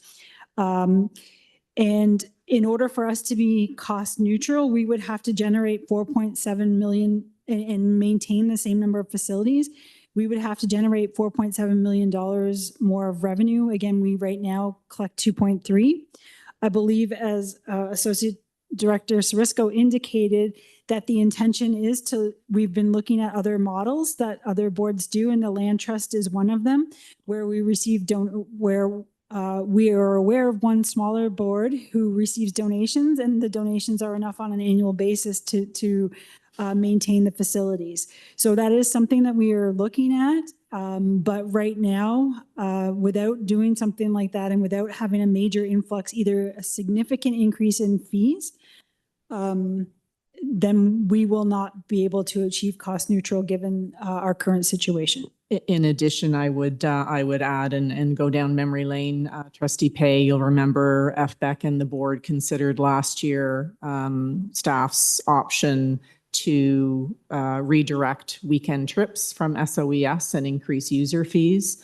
And at that time, the board did not approve that option. Thank you. Thank you very much, Steph. Through the chair, I do understand that we're facing dire situation here right now, but I really want to encourage the staff explore every possible revenues to gain more revenue is for our outdoor education. I really hate the idea, cut the number of students who are going to go through this one free experience. Okay, my daughter, went to Monocleve. That's one of the best experience she ever had. But unfortunately, my son could not go because of the pandemic.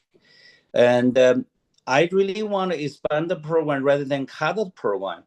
Understand it, adding the fee is not an option here. But I just wonder, can we explore other, maybe donations, sponsorship from outside organization? I do remember, there's one is like is a Eagle Man or something, is a company called they donated to $1 million to our program. I don't understand why as a public institution we cannot ask for private donations. Are we is it restricted on bylaw or something? Thank you. Through you, Chair.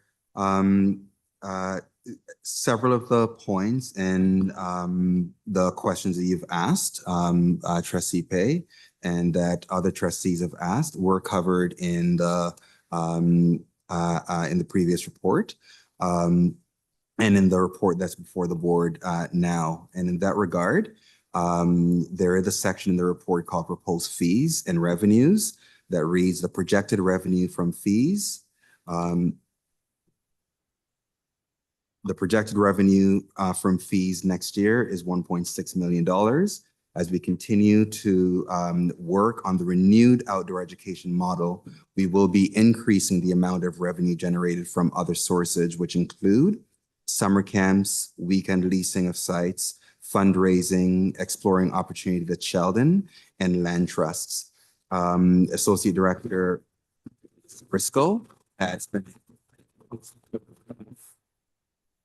explaining our learning from Blue Water District School Board and looking at scanning what's happening in other jurisdictions and some of the success that they're having with regard to their land trust approach, and has indicated that that is something that staff are presently exploring and will certainly redouble our efforts to find solutions around. There is also a chart on cost recovery plan on page 53 of the report. So do rest assured, Trustee Pei, that we're exploring every opportunity, and we certainly hear through the questions that and ideas that some trustees have put on the table that there is interest in looking at options that increase user fees for some or all students as a way of keeping.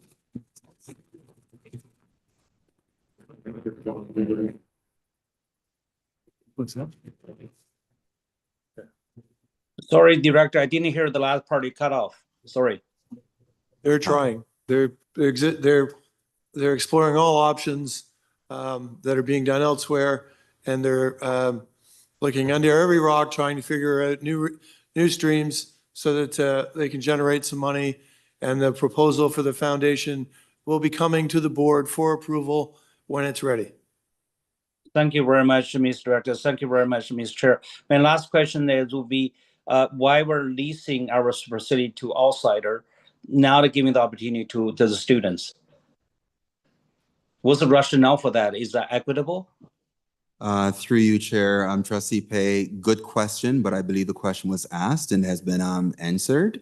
That the driver for this is the budget. It's not something that staff would regularly bring or normally be bringing forward.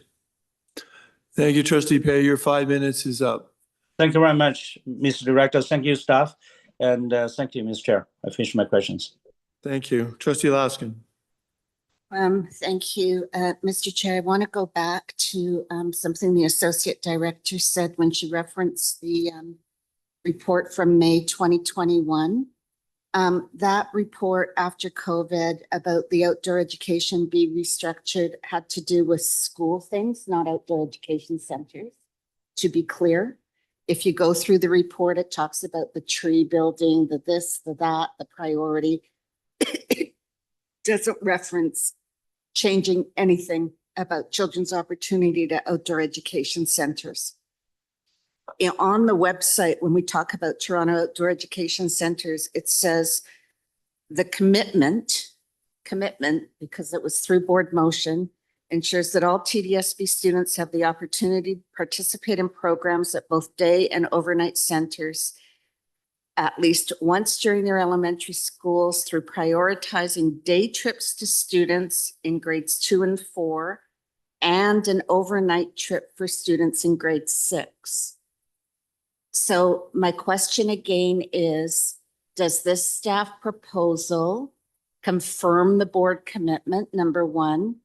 And number two, I was really troubled because this was a commitment of the board for students to experience this, that somehow a school could say, no, we don't, it's not right for our kids, or no, we don't have the staff, or no, because the expectation was when these motions were made was that every student experienced the outdoor education centers. So I just wanted a little more clarity and confirmation that the intent of the board's commitment is being met, and that I guess I'm troubled by only 80% of the grade 6 students take us up on this when the intent was 100%. So based on the trends, one is building for trends, but one's not building for the board commitments. So I just wanted if staff could respond. Thank you, Mr. Chair. Thank you for the question. And through the chair, as outlined in the report, we feel that we will be able to maintain the opportunities to meet our commitments as outlined in the reports. That 80% of our students in grade 6 come to overnight trips or any excursion at any school in any class that is based on the educator's ability and willing to volunteer to be part of that, whether type of extracurricular activity, including excursions and overnight trips.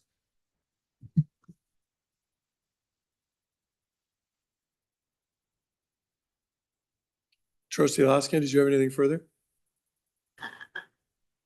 I think there's a difference of interpretation here, Mr. Chair, but I'll stop for now. Thank you, Trustee Laskin. Trustee Earhart. Thanks very much. There was just a few points that were made with regards to ministry perspectives that had been conveyed that I felt I wanted to jump in and comment on. And so if I heard it correctly, the ministry, there's the dialogue related to the motion that will be considered by the board around use of proceeds of disposition in Scarborough Outdoor Education Center. I heard that school renewal allocations can be used for repairs to outdoor education facilities, but not rebuild. So this sounds like another and use of proceeds of disposition, we have to seek approval from the ministry. This just sounds like another way where the ministry won't permit us to modernize. The ministry doesn't appear to have within its model some of the needs of urban school boards. Like, for example, we have fleet storage facilities because we have a fleet, because it's the most effective and efficient way to carry out our operations as a large school board. And having public outdoor education facilities is also one of those things that I believe is essential for an urban school board like the TDSB. And so I wanted to state, like, as an individual trustee, that I disagree with the perspective of the ministry. And I was elected to represent community perspectives here. These sites are contributing to student achievement and well-being. And well-being is something that we need to be concerned with more than ever. And so I know many trustees have also stated this, but I did want to really state that I don't see these as extraneous. I see them as core. And I don't see why we would not consider the rebuilding of an outdoor education facility as we would consider any of our facilities in that way. And so I did just want to make that very clear.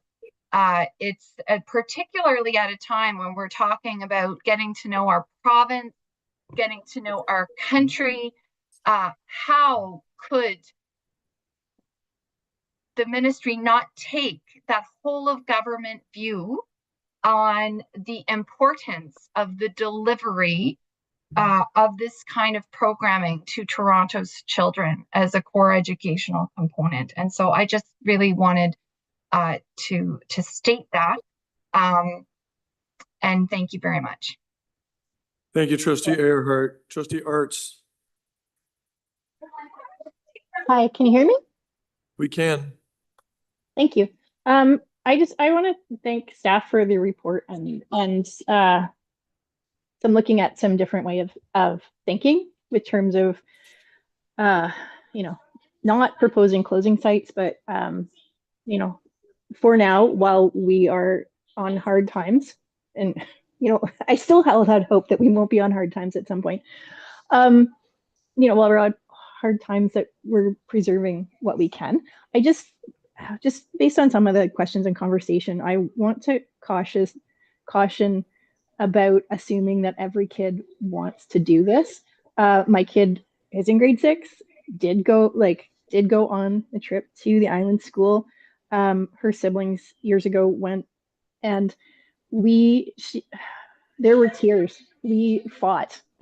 We're outdoor people. We go camping. This is a new experience for her. But the overnight away was something that it took us months to prep her to go for. And I would say I know a significant number of her classmates refused to go. Even though this was all the grade 6s went in the school, and I think it was a wonderful experience. My kid did not agree. And that's not because it's not a wonderful experience. That's because of her personality. And I think we have to keep in mind that it's, again, like every other education experience, it's not a one size fits all. And it's awesome that we have these available. But I caution against assuming that every kid wants to do this, that every kid is okay with being away from their parents for an overnight trip. The pandemic, and I will say the pandemic has made a really big difference. These are kids in this age range have not been away from their families because they couldn't be, not even to visit grandparents or that kind of thing. So I'm glad they have these. I'm glad that we're not, other than dire repairs, that we're not looking at shuttering places. I would be interested. I know that you don't have the numbers right now. I know that Camp Wahanawan is one of the examples of a third-party site that quite a few schools seem to go to.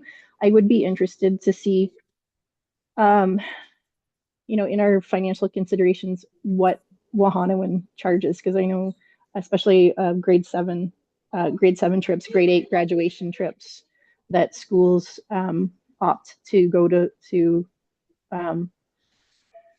Wahanawan, and I can't remember the name of the other one.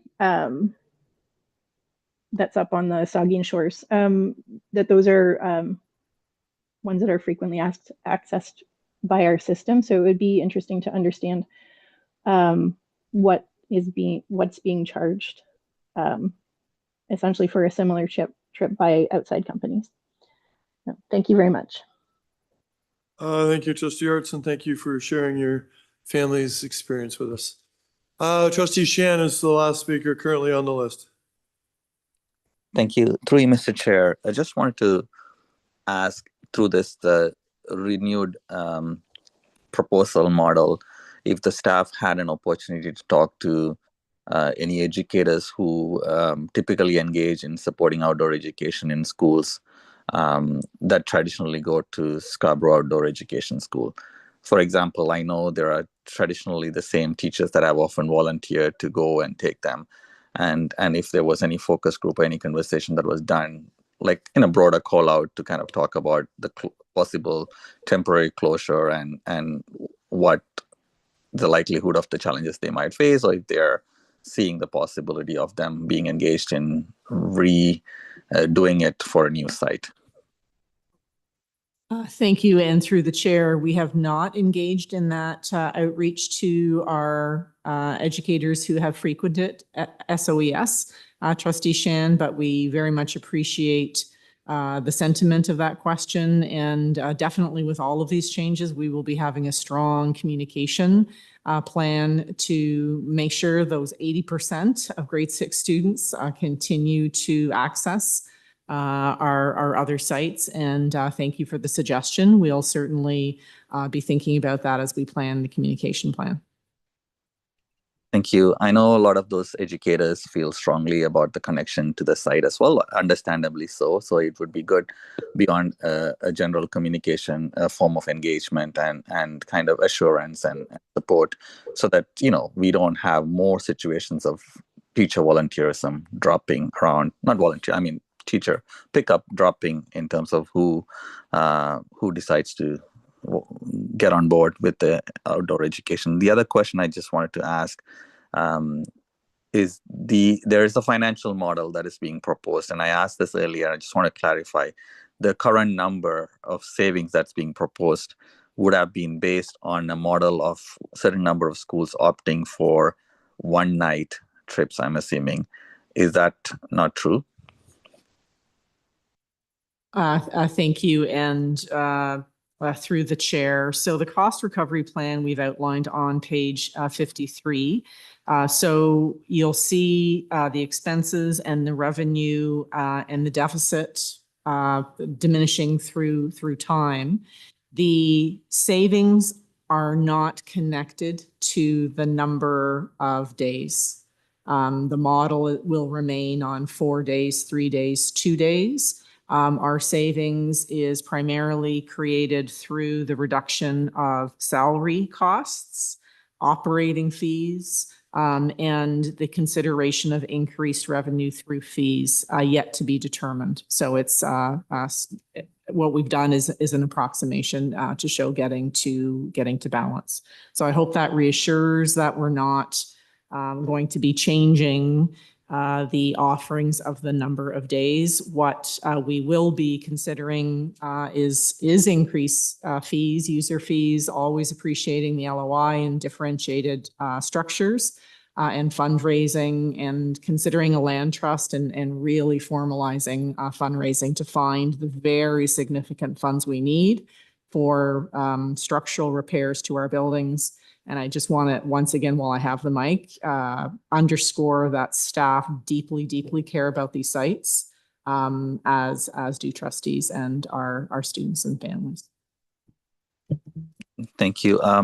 Through you, Mr. Chair, based on the renewed model, what would the full-time equivalent of outdoor education staff be reduced by? Thank you. So, flipping my pages, for our day programs, through the chair, we are reducing from 13 to 10. For our overnight centers, more significantly, we're reducing from 41 to 24 staff, and central staff are being reduced from 6 to 2. And that can be found on pages 51 and 52 of the report for your future review.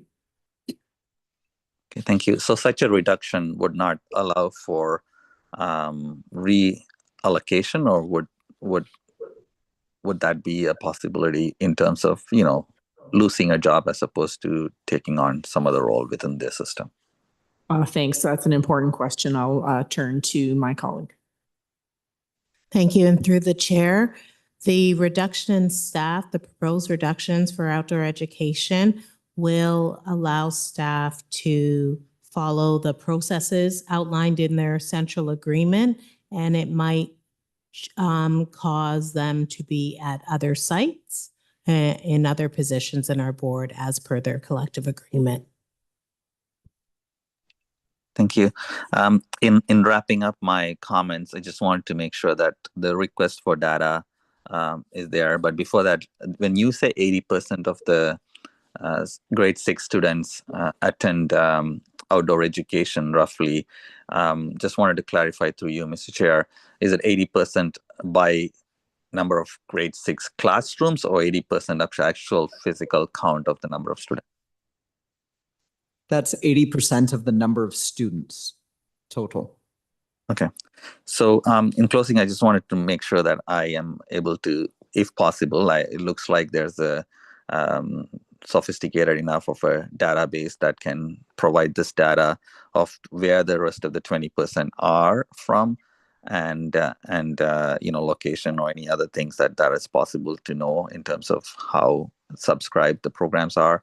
The question I had earlier about excursions and that are going to outdoor trips outside our sites to third party or external sites, and the expenses that are associated with it would be helpful to know as well. So that data would be helpful for us as we proceed. Thank you very much. Thank you to staff for putting this forward, and I understand the difficult situation we are in, and trying to find things to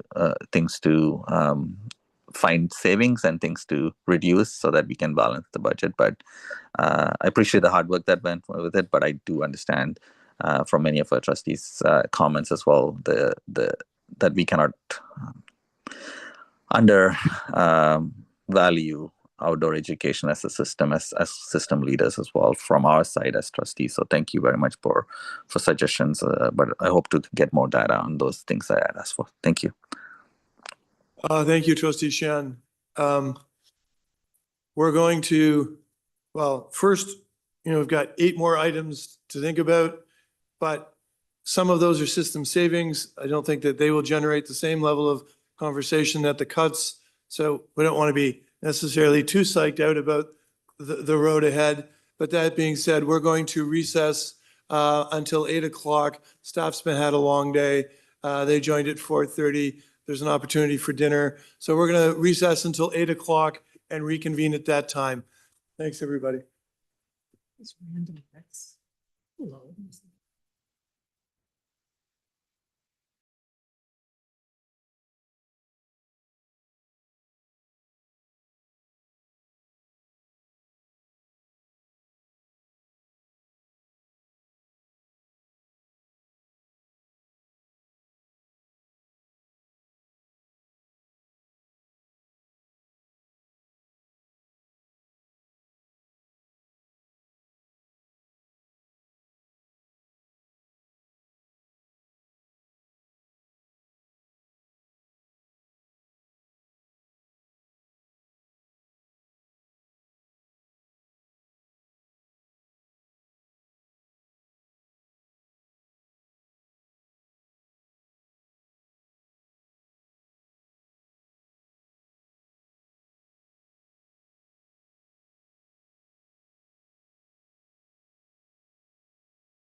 Be online.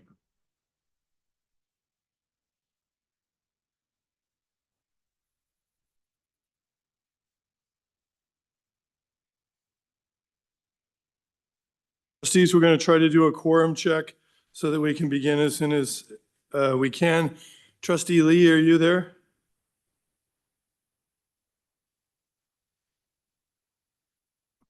Trustee Earhart? Present. Thank you. Trustee Wong?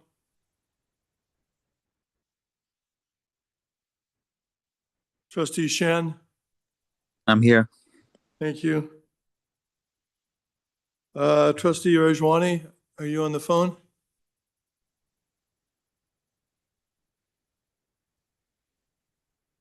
Trustee Hassan, are you listening and available by the phone? Okay, so we, Hi, Chair. This is Wong here. I did not know whether you okay, heard me because I was on the other like speaker. okay, appreciate that. So that's Thank enough for you. quorum. So we have quorum.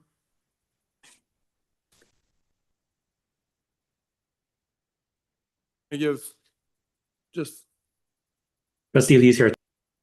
thank you, Trustee Lee. Okay, so we're good for quorum. Apparently the food's good tonight, so I'm having trouble getting getting everyone back from the dinner break, but we're working on that now and hope to be able to begin shortly.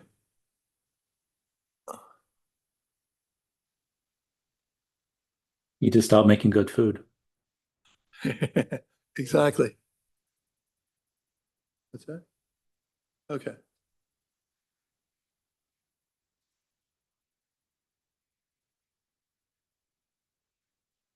Can we go live? Okay, we're on? We're good? Okay. Thank you. So the recess is concluded and we will, we're back in order and the meeting is resumed. The next item for trustees' questions is around the music programming and the itinerant music. Yeah, we do have a fair amount of work to cover here tonight. The bylaws don't allow me the authority to switch the amount of time, but I am going to ask that, given the amount of work and how late we were here last night, if we can make every effort to be concise and ask our questions and given that most of these decisions around cuts and whatnot will come in June. These are information, and there's some motions we want to get to that will require work for staff so that when we do reconvene in June, we will have all the information available to us. So it is kind of important for us to get through this tonight. With that in mind, I'll take a speakers list of anyone who wants to talk about the proposed option to balance as it pertains to music programming and the itinerant music instructors. Mr. Chair, I want to speak. Trustee Pei, please proceed. Okay, thank you, Mr. Chair. Through you, I want to ask a serious question to the staff. Number one, the report states that 192 elementary schools have no IMIs. Principals are invited each year to apply for the IMI program of their choice. So my first question would be, were there offered applications through you, Chair, to the staff? Thank you. And through the chair, I just want to clarify I'm not fully understanding your question, Trustee Pei. Would they be offered applications? Yes, all schools are offered to partner with an IMI, but of course we have a set number of IMIs. Okay, thank you. That's exactly the question I'm asking. So have the principal of these schools applied for the IMI program? And if so, were they denied of an IMI program? If so, for what reason? I'm talking about those 192 elementary school have no IMIs. If they applied, would the board deny their application? Thank you for the question. Through the chair, there is an application process for both IMI programs, for the staff development program, as well as for the enrichment program. The application form is sent to all elementary school principals, and they are provided with an opportunity to express an interest in the staff development program, which includes the recorder, vocal music, and off instruments. Schools are required to indicate their first, second, and third choice based on the available options. Schools are also required to indicate that they have teachers who have agreed to work with an IMI to co-plan and co-teach, to co-deliver lessons. The staff development program is a 2-year program. It's an expectation that teachers in participating schools work closely with the IMIs. Schools are required to indicate the years in which they have previously participated in the IMI program. If the application is successful, schools are allocated 2.5 hours of IMI instruction, 1 morning or afternoon per 5-day cycle for 2 years. This year, we had 40 schools on the wait list for the IMI program. Thank you. Through your chair, so 46 schools on waiting list, that's mean that they applied, but they did not get the IMI program. That would be correct. Of all the schools that applied for the program, 40 did not receive the IMI program. For what reason? We are limited in terms of the number of IMI instructors we have. We have 74 IMI instructors, and we have 277 schools receiving the program. So we are limited in terms of how many schools the IMI instructors are able to support. Okay, I understand there are 44 on the waiting list. So not 192 minus 44, that's equal to 148 schools. So for those 148 schools, they didn't apply for IMI. Do you know what the reason for? Through the chair, we do not have a summary of those reasons. This is speculative, Trustee Pei.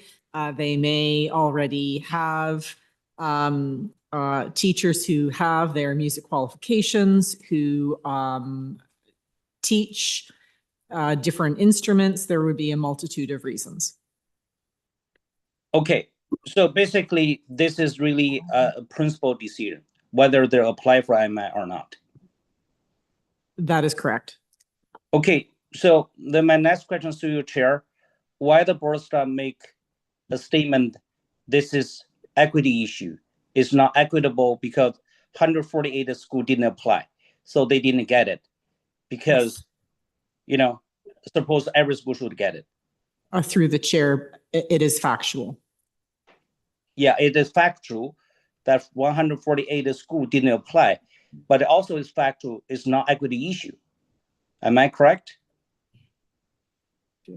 It is factual, Trustee Pei, that not all elementary schools have an IMI allocation. Even if all of our schools applied, we know that we have 40 schools on the wait list. There's not enough IMIs to equitably have every school have an IMI.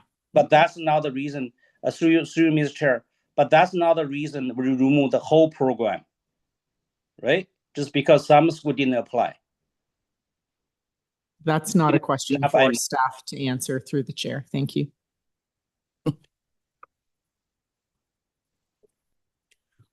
The determination will ultimately be made by trustees.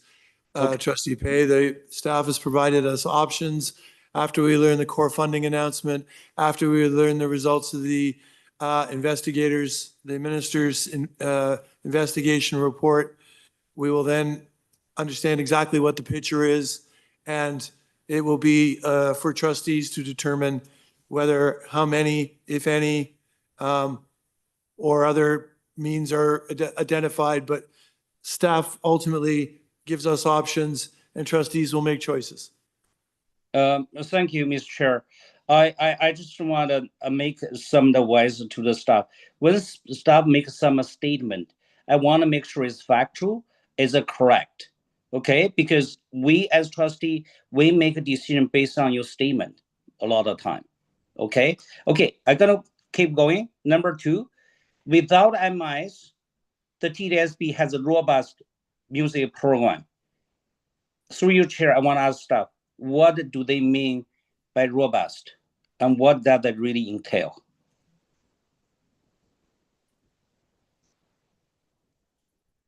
Thank you for the question. Through the chair, as per the Ministry of Education guidelines, teachers of music in the elementary level are not required to have music qualifications. In spite of that, there are 636 elementary teachers with music qualifications. So the IMI instructors we have in the board, yes, they support music instruction, but most of the music instruction at the elementary level is in fact delivered by classroom teachers. And this is why we have offered that there is robust programming in music, even in the absence of IMIs. However, it is a fact that IMIs have played a role in enriching music programs at the elementary level. Yeah, one thing I want to ask you is when's the IMI program started?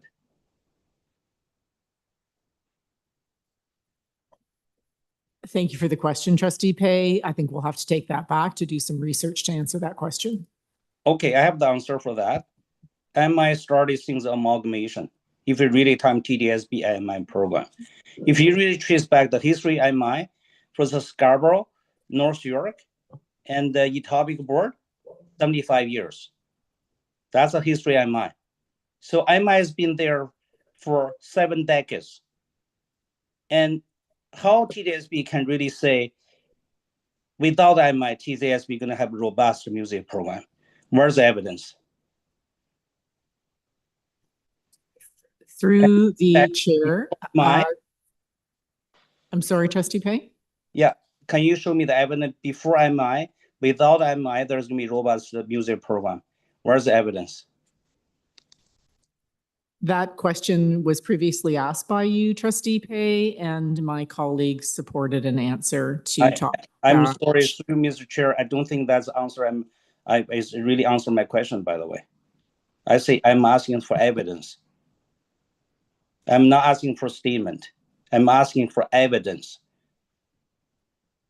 Point of order, Chair. Trustee Pei, I'm not sure that it's not a court of law.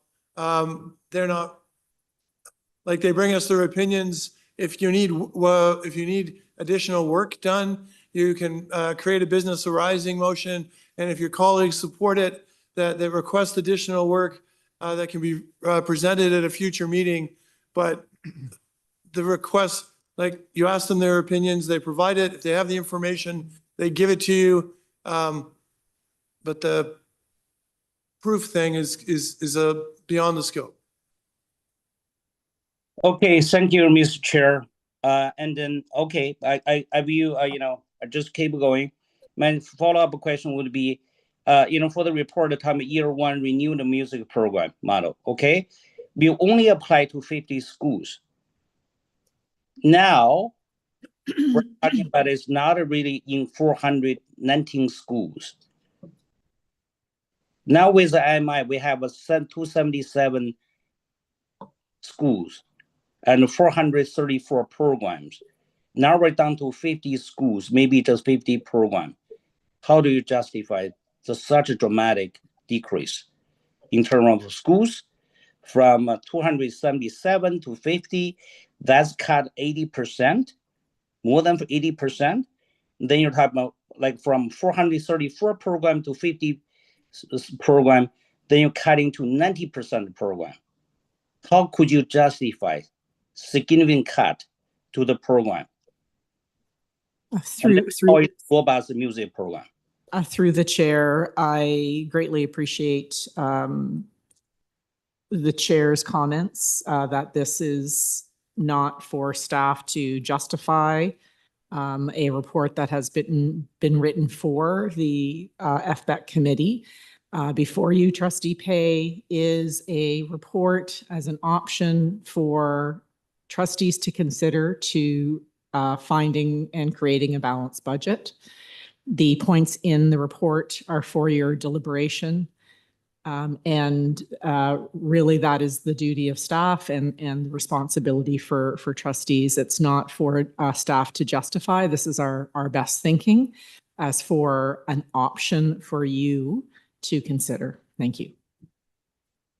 Thank you. Through your chair, I want to ask the next question. We have 636 animation teachers have music qualifications. Are these qualification equal to the skill, experience, and qualification of MI have? As I understand, MI are musical specialist. Music teacher, does somebody know how to teach a little bit music? That's very, very different things. When compare specialist to someone just know a little bit music.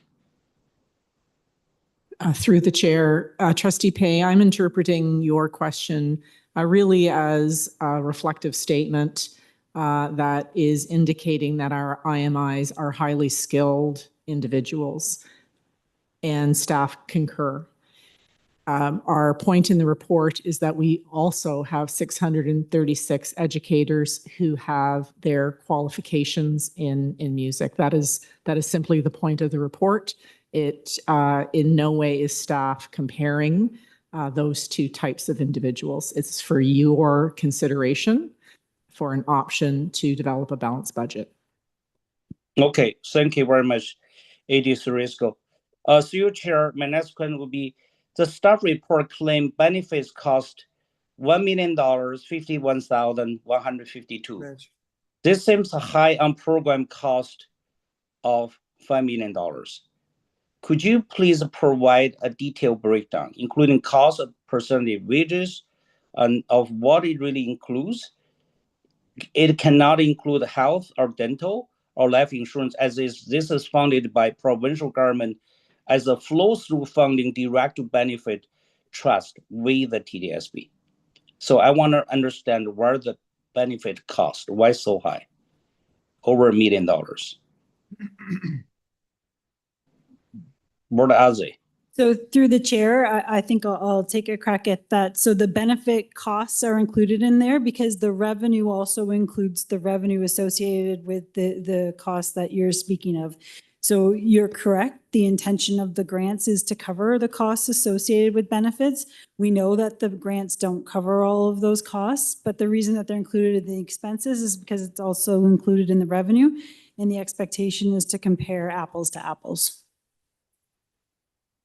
Okay, sorry. AD Zucker, can you just expand a little bit of your answer? I don't understand your answer very well.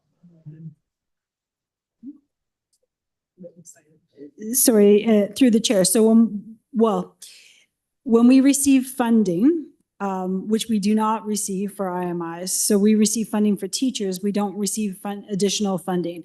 And I just want to make sure that trustees are aware, when we have IMIs, because they are not teachers, there's also a teacher in the classroom. So there are 2 adults in each of these classes. So we are paid for the teacher for that time. We do not receive any funding for the IMIs.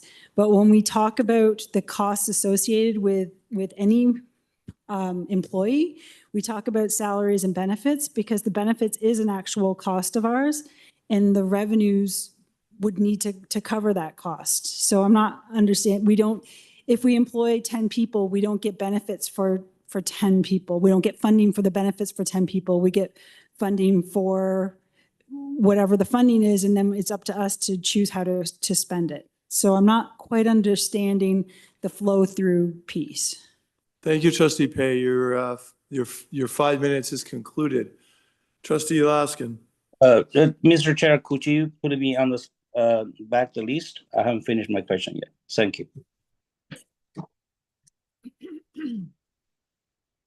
Thank you very much, Mr. Chair. So itinerant music instructors as professional musicians have enhanced the music programs at our schools for decades. And I think it's an incredibly valuable program. And I appreciate the fact that it is unfunded. But I was also concerned with the language in the report. I do appreciate that that it's an unfunded program, but I think the comments about it's not an equitable program, I think really should be stricken from the report. Especially because what I don't understand is that we would be investing $1 more million in, but then selecting 50 schools to have it enhanced. And how would that possibly be equitable when we have 400 and somewhat elementary schools? So I think the equity argument doesn't belong in the conversation about IMIs. That's my first point. My second point is I appreciate that many of our teachers have the qualifications for music. But we can't force those teachers to teach music. Just like many of our teachers have qualifications for French, they choose not to teach French. Just like many of our teachers have qualifications for special education, they don't necessarily teach special education. And a qualification for music is quite different than being a professional musician. So I'm really not sure how we keep the excellence of the music programs in the TDSB without itinerant music instructors in elementary schools. They provide a basis for students who get a spark from music, who may not be from families that may not be able to provide them with the opportunity to do band or strings or play an instrument in elementary school. I mean, I'm still devastated that we don't have the Massey Hall concerts that we had even during the war years that highlighted the professionalism of IMIs in support of our teachers within our schools to support our kids learning music. So it's $5 million, but a $5 million cost, a $4 million savings because of the reinvestment of $1 million. And I just think that this is a program that would directly affect the quality of music, instruction, and opportunities for our students. And I would hope that maybe staff could think about other options, because this one not only directly affects student opportunities, and that's where equity comes in, but it affects the future of music education in the schools because of the background many of these elementary school or the experiences that they have, that they then want to take music in secondary school. And I'm just worried what that would look like in 5 years, especially when we all know the importance of music, the benefits of music in terms of kids' social emotional well. So it's certainly not something that I would support removing from the board's budget. Thank you, Mr. Chair. Thank you, Trustee Laskin. Trustee Rajagula Singham.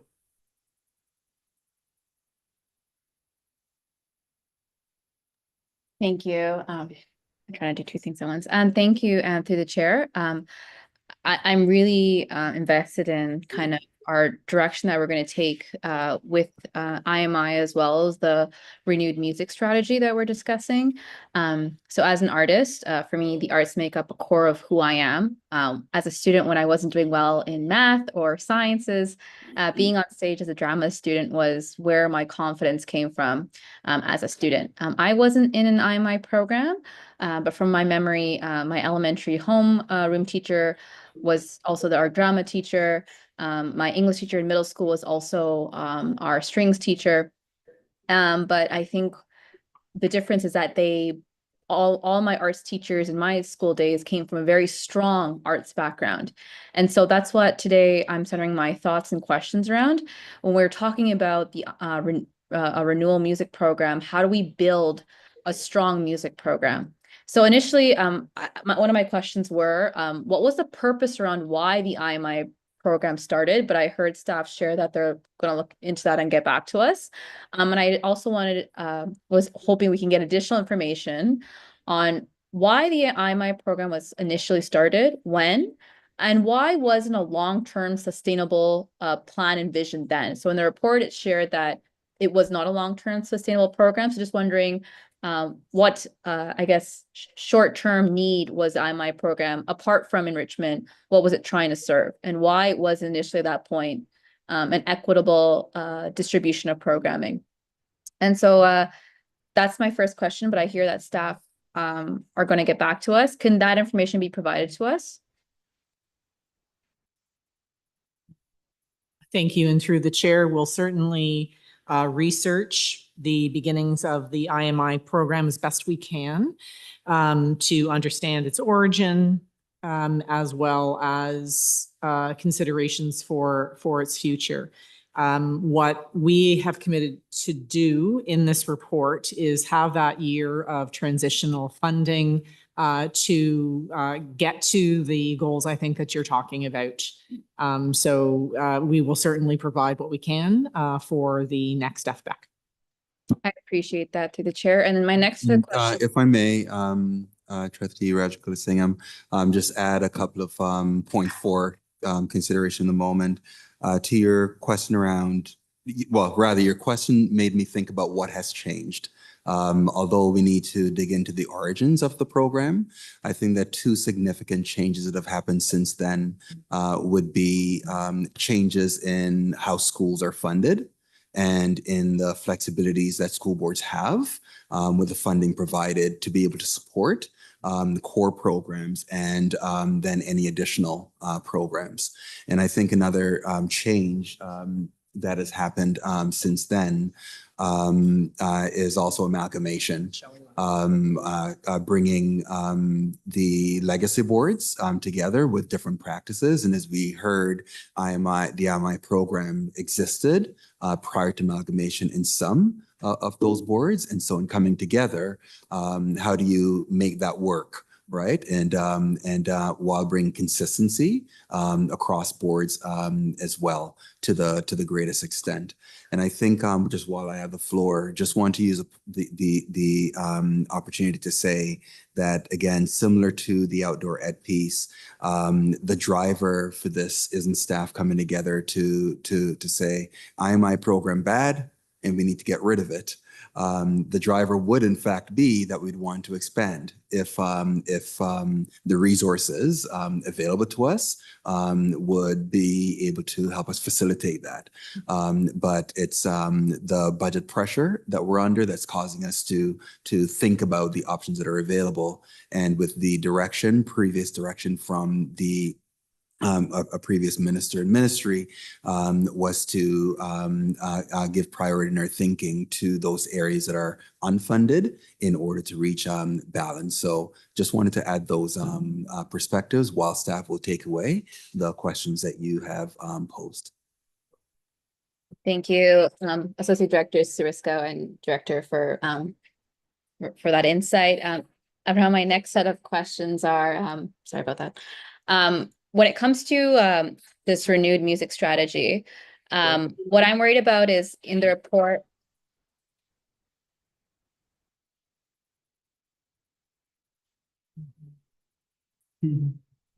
We demand on-screen time. Trustee Rajagul Singham. I'm so sorry. I'm trying to. No, it's lovely. She's really passionate about music. When it comes to the renewed music strategy, what I'm worried about is, sorry, Chair, I could come back on the list. Okay, thank you. And with that, I'll pass the chair to Trustee Patel. Go ahead, Trustee McLean.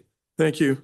I just want to share that the core funding model for decades was designed to provide basic funding and allow boards the freedom to set local priorities.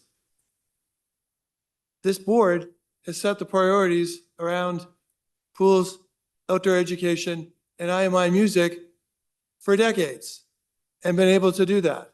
What's changed now is that the funding has changed. The funding isn't allowing us to be able to create local priorities. My kids took this. This is a wonderful program. I don't dispute that there are other teachers doing a tremendous job in the classroom teaching music, but this is a priority that we've been able to support and have for decades, and it's the change in the funding that is eliminating our ability to set our local priorities. And I think that's too bad. And with that, I'll take the chair back. Trustee Lee. Thank you, through you, Mr. Chair.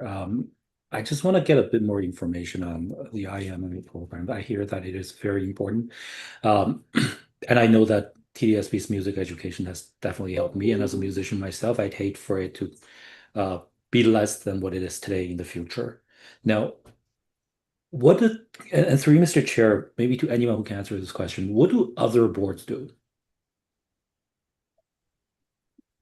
To the best of my knowledge, we're the only board that has IMI music instructors and has had for decades. Mr. Chair, my clock just keeps running every time someone answers a question. It's happened on the last time as well. Can we just make sure to watch the clock if you don't mind? Yeah. So we're now. I understand we're the only ones that have it, but what do other boards actually do to deal with the lack of music instructors in elementary schools? Missing subs. Sorry, through the chair. Trustee Lee, are you asking what happens when a elementary school does not have a music teacher? Let's say in our partner York Region Board, what do they do in this situation? How do they deal with our challenges? We dealt it with IMIs. So all district school boards, we are the only ones with IMIs. The Ministry of Education does not require qualifications for the elementary panel for music instruction to be taught. So a principal would, while he or she is staffing their school, would look to the qualifications of the staff, would look to the hidden talents and skills and interests, and assign planning time generally in music with likely a skilled teacher on their staff or someone with music qualification. Okay, so they just deal with it. Now, context of TDSB. What are out of the 75 IMIs, how many schools do they serve? Again, sorry, I know it was answered, but I missed it.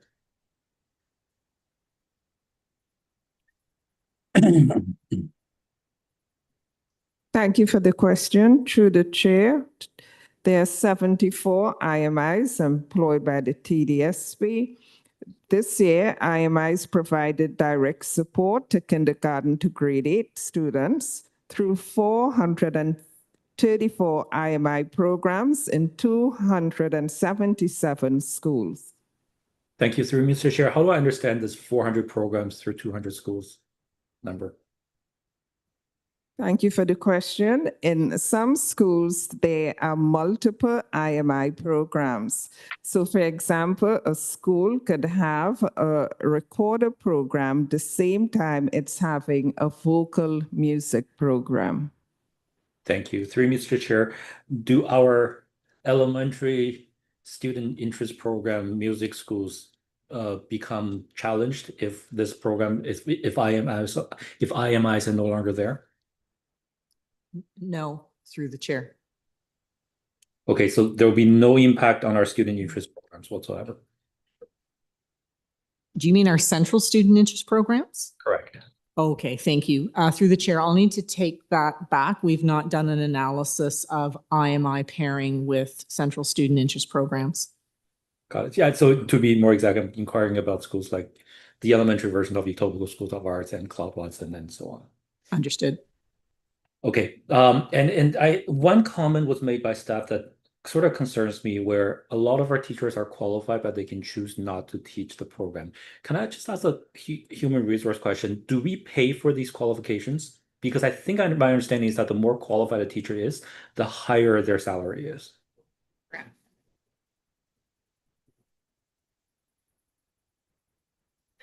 So the question being, if a educator is qualified in music, is their salary higher? So I'm just wanting to invite our system officer, Michelle Lawrence, to speak to this question.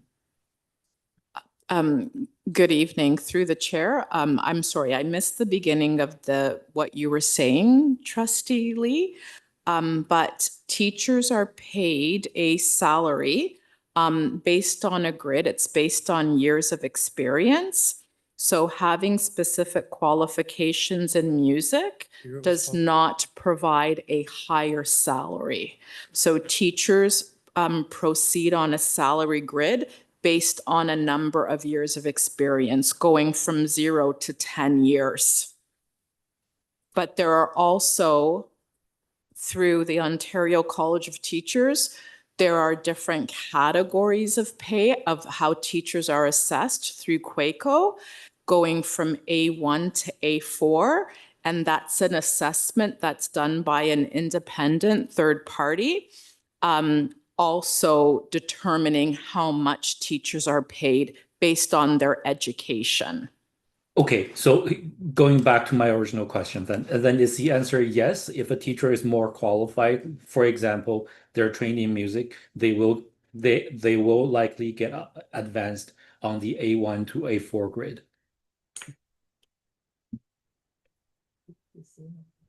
Through you, Chair, that may happen through the assessment of the qualifications of QACO, Education Ontario. I forget exactly what the acronym stands for, but so it could happen, but it's not automatic, Trustee Lee. A number of qualifications are taken into account. Additional qualifications, courses like music, whether the teacher might have a master's degree in addition to their undergraduate degree and so forth. So all of that is considered by the third party to determine the level for the teacher. But having a music additional qualifications a course or certification does not automatically mean that a teacher will be paid more. I also wanted to clarify, Trustee Lee, you attributed a comment about teachers choosing to staff. I believe that was made by Trustee Laskin in her earlier comments. Oh, I apologize. I thought staff said it. So here's my question then. If it is plausible that our teachers with more qualifications, such as music, will get paid more because of their qualification, can we assign them a duty to teach music? Through the chair, all teachers, if we're talking elementary K to 8, all teachers are qualified to teach music. There is no specific qualification to teach music. Some schools will have instrumental music programs, And so we'll look to assign teachers who have instrumental teaching capabilities, but all teachers are qualified to teach music K-8. Through Mr. Chair, that's not what I meant. I've said we have over 600 teachers with music qualification training, specialization training. Don't mean like I would, you know what I mean? But can we ask these teachers to teach music in our elementary schools? If I may, start and then perhaps Associate Director Sarisco and System Officer Michelle Lawrence can chime in. I think that there are, just want to share a little bit of context, Trustee Lee, that may be helpful in how we respond to that question. It depends on a number of factors. So those 600 plus teachers could be located in 600 plus schools. And that would be one scenario that would affect how a principal may assign that teacher to teach a particular course or grade or program or class. But if those teachers you could have multiple teachers with music qualifications in one school, and that will also affect how a principal assigns a teacher to teach. And I'm going to make a statement and then ask Michelle to confirm or clarify in a TDSB context.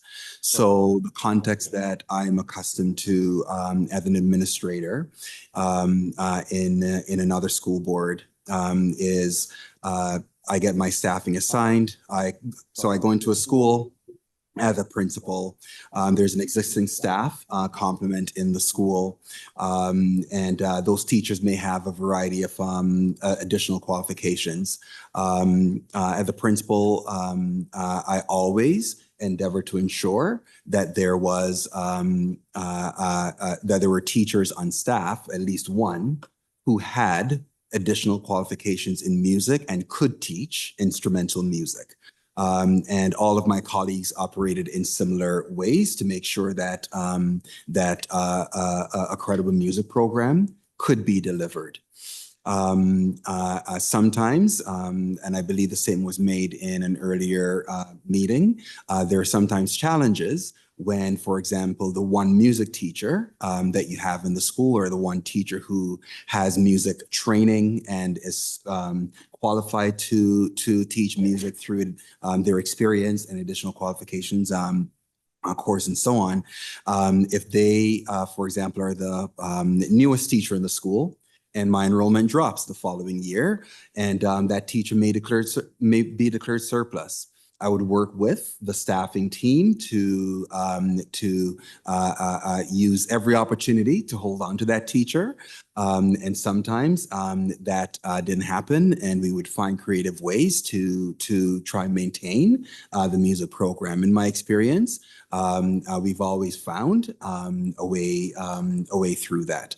So I hope that context is helpful, but it was up to the principal to consider the interests of staff, the qualifications of staff, and the needs of the school, and the whole makeup of the staff complement to then assign teachers based on the priorities for that school.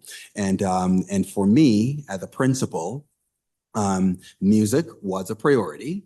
And if there was a teacher with music qualifications on staff, then I would include music in that teacher's timetable or hire accordingly. I hope that is helpful for context from my experience as a principal, Trustee Lee. What I'm hearing through you, Mr. Chair, is that within our 460 or so elementary schools, we don't have a widespread issue of not having music education. Thank you, through the chair. That is correct, Trustee Lee. We don't have the right to be moving a teacher from one school to another and demanding that they teach music.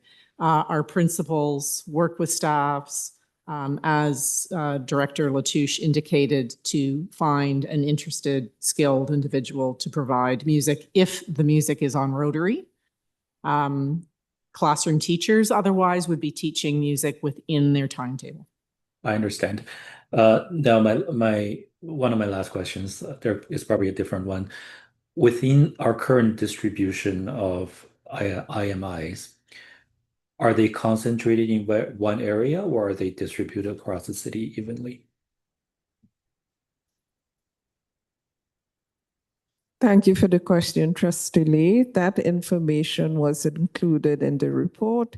It showed the distribution of IMIs across TDSB schools.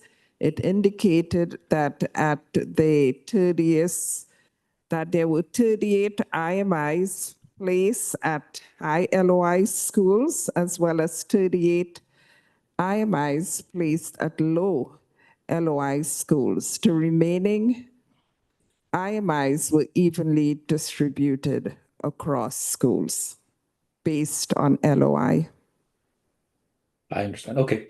So when we make the comment about equity for IMI, that's really not a concern for us right now. Is that statement accurate? Thank you. And through the chair, the comment about equity is connected to the observation that our IMIs are not directed to the highest need schools. But more importantly, not every elementary school has an IMI. Okay, it's not about a need, it's just about someone has to have it and other people don't. Correct. I understand. So if I were to equate the comment to say no other boards are dealing with this without IMIs, our 469 elementary schools have their way of getting music program going because that's that's what the principals do. What we're essentially saying is IMIs are great, but it's not essential for us delivering an effective music education. Through the chair, I would concur with your statements. Okay, I'm not pushing it one way or another. I'm just trying to understand if these are, how we're actually operating as a school board in terms of doing an effective music program. That's all the questions I have. Thank you very much. Thank you, Trustee Lee. Trustee Arts. Thank you, through you, Mr. Chair. I just, so in 2019, when we had to make a large number of budget cuts because the province cut $1 billion from the K-12 education spending, one of the things we did was look at IMI music instruction and realign it to the system to make sure that they were, like analysis showed that, some schools had lots of IMIs, like a single school would have lots of IMIs, others and lots of schools weren't accessing it. So there was a redistribution at the time that really took into account LOI, but I feel like we've kind of shifted back to not an allocation process per se based on LOI, but schools just initiating this. My concern, I didn't get a sense of this from the report, is with the size of a school.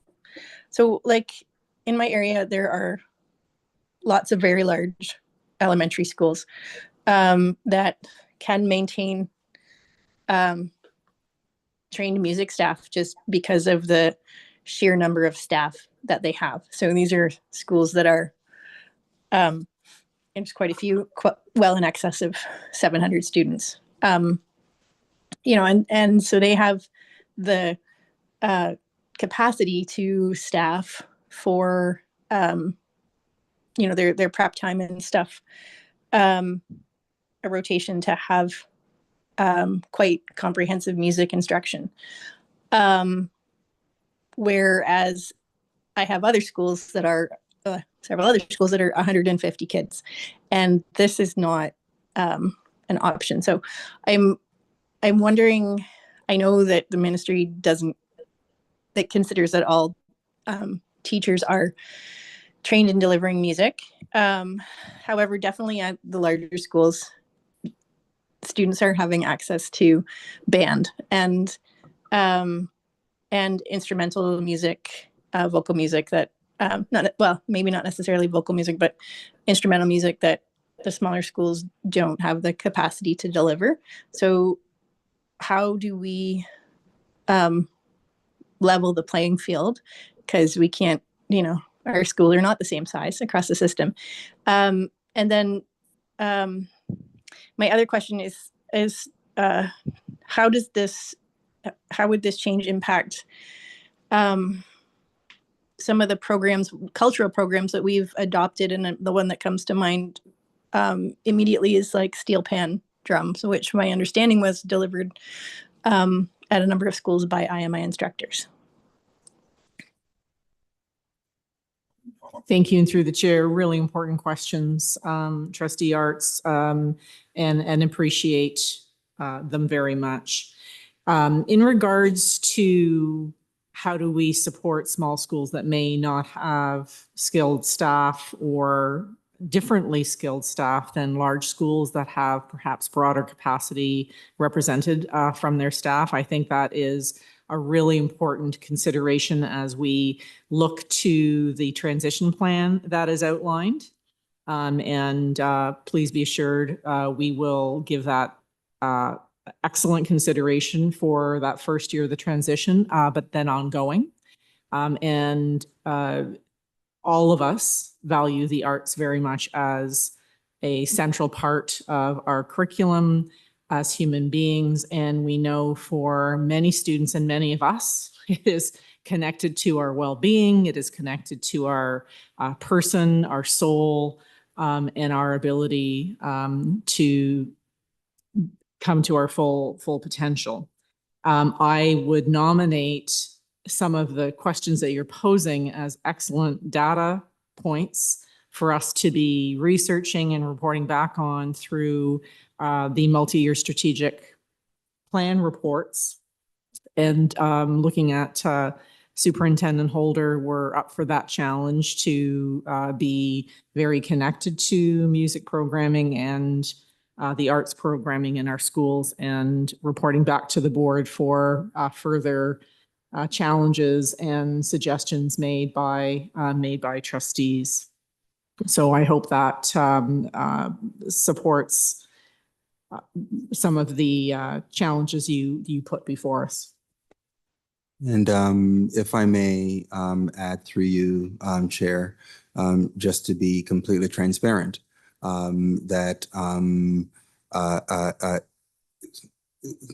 IMIs are extremely valuable and have proven their worth in the TDSB.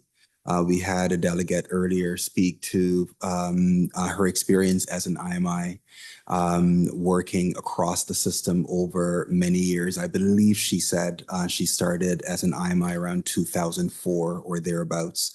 So with tremendous experience, she shared personal stories of of her impact on students in terms of the relationships, the student success. Academically, she shared a story about a student with autism who responded so positively to what she brought to that experience. Many of our schools, I would, put on the table, are relying on IMIs to be the music, the deliverer of the music instruction in the school. And so moving, if the board were to make the decision to make budget reductions by reducing or eliminating the IMI program, it would definitely have an impact. And the impact would absolutely be felt. And staff are aware of that. Staff are acknowledging that. And so just want to reiterate again that this is not about coming in saying we need to let the program go because of lack of value. And I also want to acknowledge the challenges as well. You mentioned, for example, small schools. And if schools have not over time been hiring based on, music qualifications and so forth with over reliance on IMIs, which have been historical in the board, then that's going to be a challenge. So I just want to acknowledge transparently the challenges And what staff have put on the table with the $1 million is ways of addressing that challenge, which will take time to get to a new place. So thanks very much for your questions, Trustee Arts, and allowing us the opportunity to acknowledge transparently the challenge and how we would look to be working our way to addressing that challenge over time. To your last question, Trustee Arts, I invite Superintendent Holder to be talking about our thinking about steel pan and other critical components of the IMI program. Thank you. And through the chair, I wanted to also mention that it's important to note that there are 66 organizations with music-based educational partnerships with the TDSP. This number is growing, and these organizations are available to provide enhanced music programming during the instructional day. Many of them offer culturally responsive and relevant programming. In addition to that, the Arts Department is working on creating a guide to steel pan instruction that will help to support steel pan instruction in TDSB schools. And our Central Arts team has been working with the Library Learning Resource Center to curate resources that will support music instruction in TDSB schools.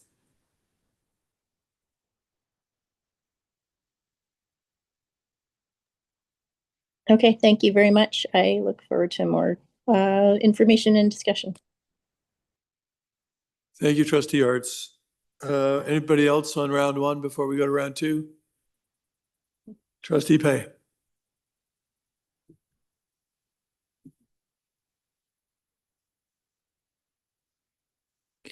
Do you have no further questions, Trustee Pay?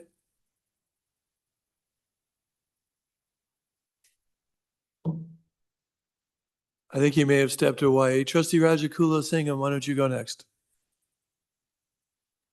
Thank you, through the chair. I just wanted to speak to the renewed music program. I understand we may not have all the answers right now, but I think this helps trustees understand, okay, if this were to go forward, what is the potential program that's going to be in place? So what I'm worried about is there was a line in the report that said helping teachers develop foundational skills needed for student-led music learning. So I understand that all elementary teachers can teach music, but I'm just thinking about how when I was, again, I'm just comparing it to my own school experience, but when I was in, grade 6, for example, the music teacher there would teach the whole class different types of instruments. So I'm not talking about the, I'm like, clarinets, flute, trumpet, like she was skilled and able to teach the different instruments to different students. So that's obviously not something that can be taught to teachers in a short period unless they have that strong music background. So what my question is when we come to high school programs, a lot of high schools have a strong music program, but when it comes to the feeder school, it may not be as strong or robust. So I'm wondering, will there be any tracking mechanism in place where in this renewal program where they can see are feeder schools keeping up to a certain standard? Is there a need for more support in order for when they're then going into high school, they're able to keep up with the standard of the high school? That's my first question. I'm comparing it to, through the chair, I'm comparing it to, for example, literacy. When students are going into high school, we're tracking students and how they're doing from the feeder school into high school. Is this something that we can do for music? Thank you, through the chair. A great question. Our secondary schools welcome students and they know the students that they are welcoming in music are coming from a wide range of exposure, skill, knowledge, and our skilled educators plan to be supporting the learning for each of those students from where they are and where the curriculum expectation is expected for them to be. in that grade 9 year. Personal experience, I did not learn a musical instrument until I went to secondary school, and many of our students will be exposed in that first year if they're experiencing a band as an example. So it's not something that we track other than through report cards and our observations. Having said that, I think in the report, we indicate that we are wanting to look at key performance indicators, including increased student engagement in music, increased student achievement in music in the provincial report cards. I think that the questions that trustees are asking tonight will inform our continued planning. Thank you. Thank you. And through the chair, I know there was something about an inventory. I'm just wondering, centrally, do we currently have a database for instruments, sheet music, drama scripts? Do we currently have a database with that information? Is that something we're hoping to have? Is redistribution an option? If one school has it, can it be shared across? Or if one school has it, do they own it? What is our current status on that? Thank you for the question. The TDSB does maintain an inventory of musical instruments. So schools, over time, they indicate what instruments are present in their school. And that is why one of the proposals made in the renewed music programming model is to use that music inventory to determine which schools should receive musical instruments. The other part of your question that asked about a redistribution, there is no plan to take away instruments from schools that already have them. Thank you. And one final question. We discussed at a previous meeting, I don't know which one, an arts action plan, or I don't remember the exact term for the plan, but it was something about an arts action plan. Is that still something that's in the works, or is that on pause and we're solely focusing on the renewed music program? Yeah, that's the question. Thank you for raising that. We're going to need to take that away, Trustee Reggie-Coolsingham, do our research. And I'm sure there's lots of brilliance in there. So we'll steal all the ideas. Thank you. Thank you. And sorry, final question through the chair. I know some departments have a centrally assigned principal. So for the arts, who would be kind of responsible for the arts program of our board? In the future, funding is available. Would we consider a centrally assigned principal for music or the arts? Thank you for the question. We do have currently a centrally assigned principal with responsibility for the arts, and that will continue for the next school year. We also have a program coordinator with responsibility for the arts, as well as several centrally assigned teachers supporting the arts. Thank you through the chair. It's good to know. I'm always learning about how vast our system is and the different folks available. Thank you. That's it for me. Thank you, Trustee Reggie-Coolsingham. Trustee Pay, are you there? Trustee Lee. Thank you, through you, Mr. Chair. I just want to follow up on the question that I had about the distribution of programs. I didn't realize that I read the chart, I had the question, and then I forgot my question. So thank you for giving me the opportunity for asking it again. We talked about the distribution of IMI programs, and I think staff answered that they're evenly distributed across all LOIs. But when I look at the programs geographically, I feel that distribution is not quite evenly distributed as as it is from an LOI perspective. So can staff give me some context on why it is that some communities, because we're trustees, I'll talk about wards. Some wards have 2 IMI programs and other wards have almost 1 IMI program in every single school.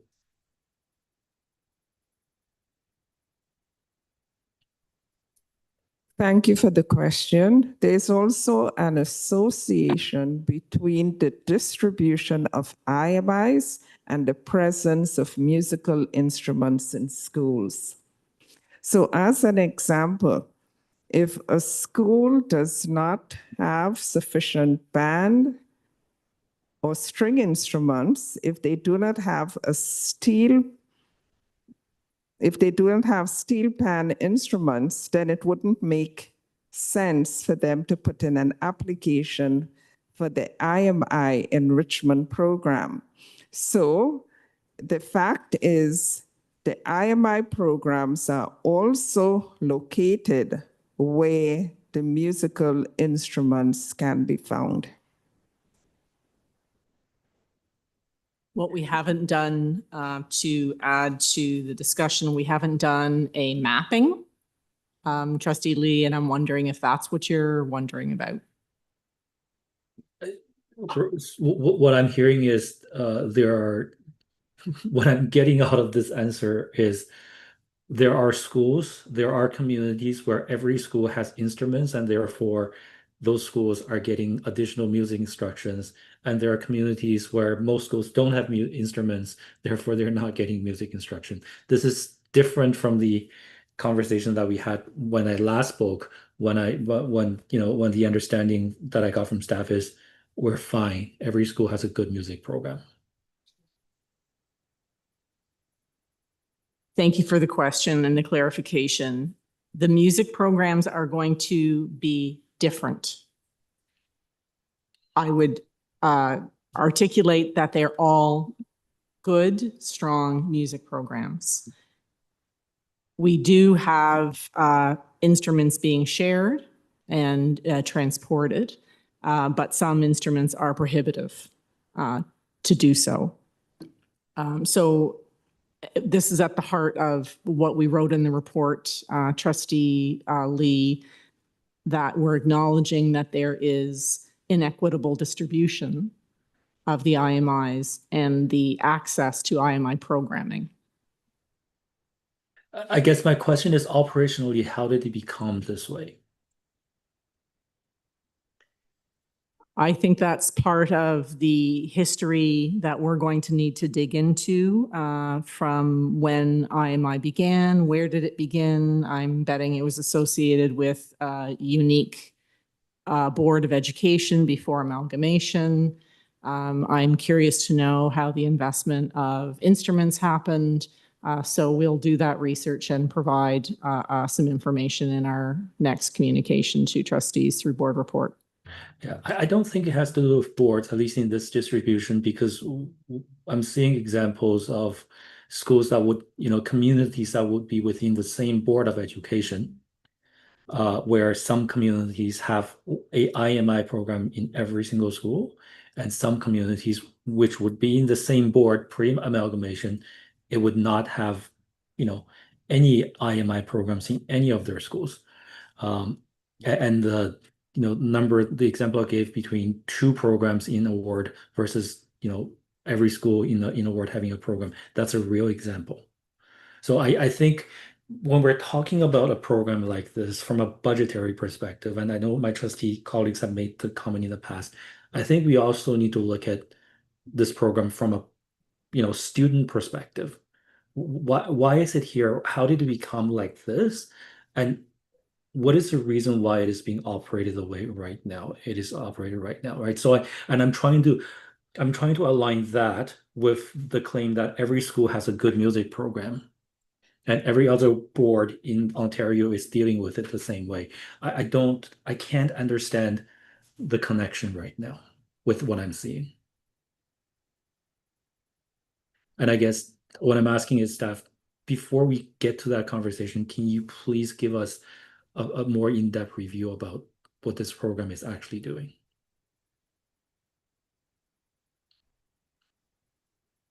We'll certainly reflect on the questions that you're posing, Trustee Lee, and provide additional information.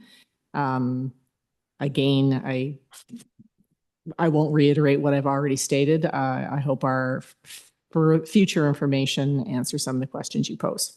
Thank you very much. Thank you, Trustee Lee. Trustee Pay. This is the last time we're going to do this before we move on. Trustee Pay, are you there? Hearing and seeing none, then we will move forward. Next on the list is the one-to-one student devices. Does anybody have any questions for staff pertaining to this suggestion by staff? This option to balance from staff. Trustee Laskin. My question is this purely a financial decision to move from grade 5 to grade 7? And not that it's in the best interest of students having devices as one of the tools to do their work in the 21st century? Thank you. And through you, Chair, is Executive Officer Peter Singh online? It's not really an IT question. It's really an academic programming question.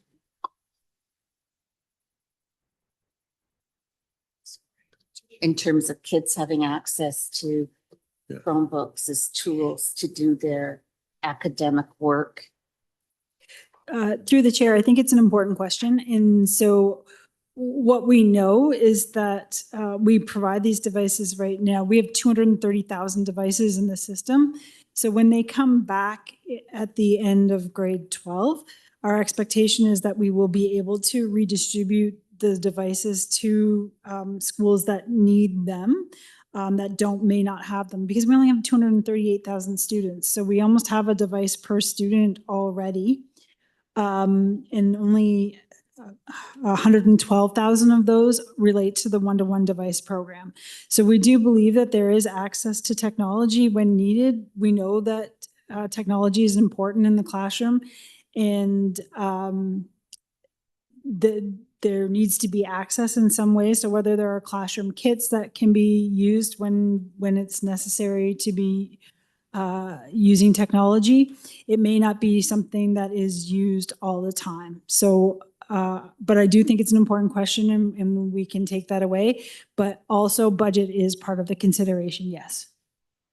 Thank you very much. I think through you, Mr. Chair, to staff, is it really realistic after 4 years those Chromebooks are going to be redistributed and used again? I mean, we don't use our devices for more than 4 years. Anyway, maybe that's a rhetorical question. But the other question really is, I'm worried that it's a really short-sighted proposal in terms of tools our kids need to fully engage in their work. And if it's just in class and they're not able to take them home, I actually do think it's problematic. And my personal opinion, I have a 4-year-old grandson, for example. I can't imagine, I think he's ready to use an advice in kindergarten, let alone having to wait till grade 7. So, I mean, if I ruled the world, I would start them in grade 3, not move them back to grade 7. Because I think it's just like it's a conversation, calculators and all the tools that we use. And yes, they get abused and not used appropriately. And some teachers may use them not necessarily in the best interests of the academic program for their students. But I'm really concerned about pushing this back to grade 7. I actually think it's not appropriate for a public school board to think of a one-to-one device not starting until grade 7 in 2025. But I wonder about research. I wonder about what's appropriate in terms of what kids need for tools. as part of the curriculum. So I'm looking for an answer from a academic perspective, not from a technology perspective, Mr. Chair, through staff. And if they have to come back with that's just fine. Thank you.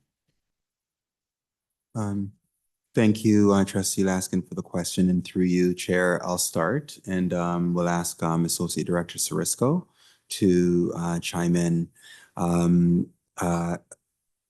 I'll share a recent visit to a school and walk in the halls with the principal and peeking into a couple of classrooms and walking into a couple of others, and actually led to a conversation with the principal outside of the consideration of budget. Was really about the program delivery, well-being of students, and the principal actually was wondering out loud and actually shared their opinion that after working through the one-to-one device program, their view was that perhaps, especially post-COVID with the tech issues and so forth, that it was their view that the one-to-one device program should probably start later. Now, this was one individual, and is certainly not necessarily representative of every principal's perspective or every educator's perspective. But I thought I'd share that because it just came up incidentally. I didn't invite the conversation, and that was this principal's perspective. I understand as well that we've had some feedback from parents that with the challenges around addiction to technology, that they feel their children may be having too much screen time and so forth. So we can certainly think about the value of access to technology for students. However, there are other perspectives as well around whether that should start a little bit later, and thinking as well about what students are missing when they are engaged with technology for extensive periods of time, thinking about things like the human engagement, thinking about different pedagogical practices of educators in classrooms, and so forth. So that was just a helpful insight from a school visit that led to some conversations around this, recognizing there are many perspectives on the matter. And Associate Director Sarisco, did you want to add anything, or? I think prior to grade 5, there are opportunities for shared resources in classrooms and groups of students working together. If a device is necessary for a task, for that resource, that technology to be shared among a group. I think also that our school principals, when we've had conversations about the volume of technology in our system, it is very, very high. So the impact of moving to a one-to-one device starting in grade 7, we think is, I don't want to say the word sustainable. We don't think that there will be a negative impact on pedagogy, and that was the discussion that we had in regards to the grade level. And of course, other support mechanisms and policies like bringing your own device into the board supports distribution of technology where it's needed. Thanks. So, Mr. Chair, just to follow up, I appreciate the anecdotal comments, but I just wonder if there's any research on the appropriate grade to provide the one-to-one devices for students. And if there is, I would appreciate it being shared. Thank you. Thank you, Trustee Laskin. Trustee Dawson. Uh, Thank you through the chair. So since we're sharing anecdotes, I would like to speak to this program from the perspective of a parent of two children who have ADHD and have absolutely greatly benefited from the one-to-one device program starting in grade 5. Both of my children are greatly challenged with their executive function, and we have been successful in not having to go through the formal IPRC process to get them formal IEPs, which would then entitle them to an assistive device. And so it is my understanding that an entitlement to an assistive device is only through that process. And I'm hoping staff can clarify. Will it be possible for students who have the need, like the many students with ADHD in our system, would they be entitled to a device without a formal IEP dictating that they needed one? Thank you, through the chair. Our special education, special equipment amount, Trustee Dawson, is connected to students with special education needs. That would not prohibit us from supporting a student who needed technology for providing it. So that's the creation of an IEP is not a barrier when we're observing a student needing technology. Okay.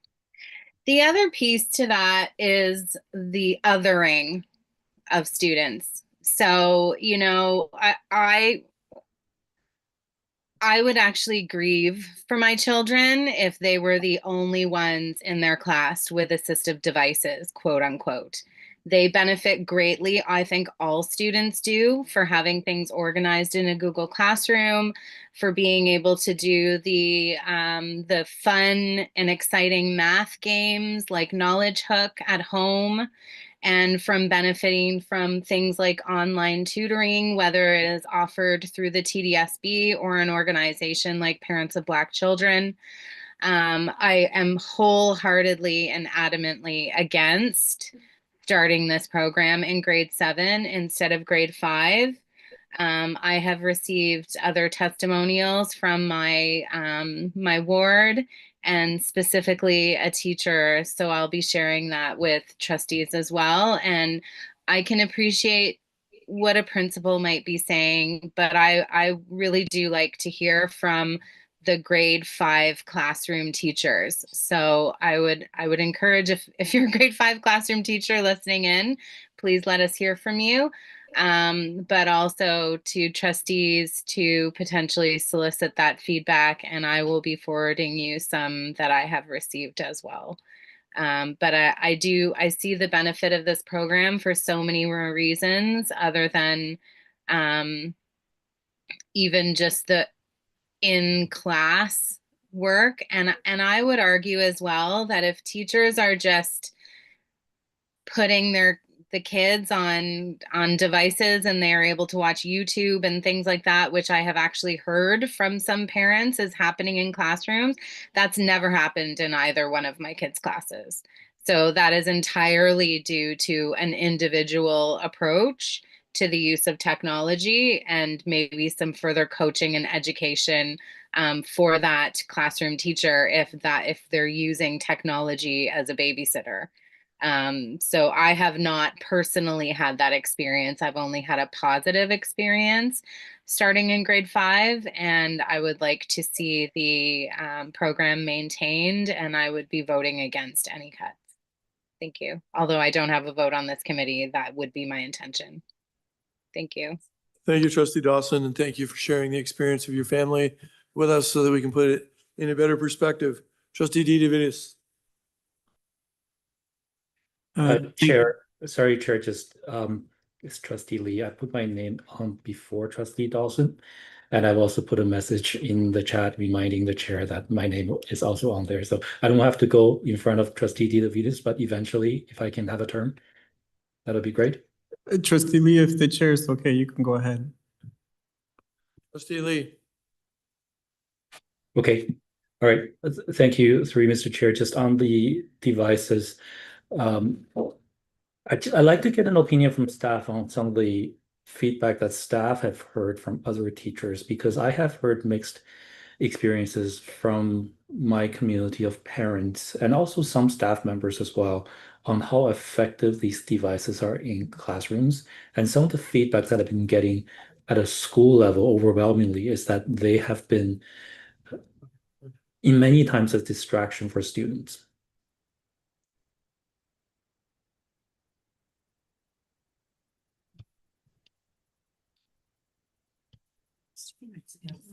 They're fighting to see who gets to answer, Trustee Lee. Thank you, and through the chair. I have not heard that particular response, but I have heard different responses. And what it really comes back to is the statement that it depends. It depends on the family, it depends on the individual, it depends on the student.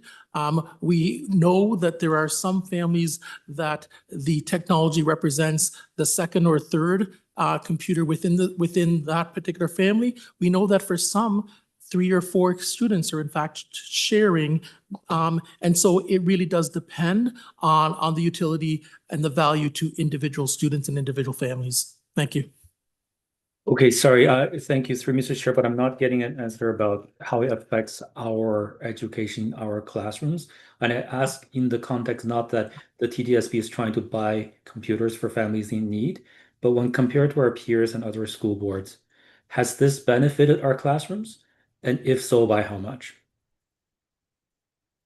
Through the chair, I would want to consult with Dr. Cameron to know if we have done studies on the use of technology as measured by, I think, the precision that you're looking for, Trustee Lee.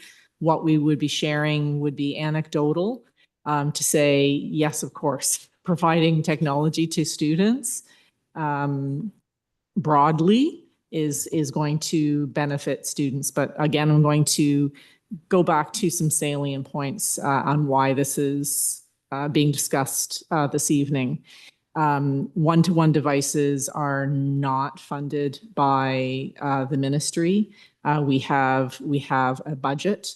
And when we did our review, we wanted to put this option before you for your consideration. Also, when we're looking at the technology inventory across the district, it is very, very high. Do students benefit from access to technology? Yes, they do. I think the help that I need from staff on this one is how much it is benefiting our students. Is it benefiting our students more than an addition of 80 other staff that this $9 million would have paid for? Because we're asking the board to make a decision, and the board is trying to say, we have limited budget, we're trying to maximize the result.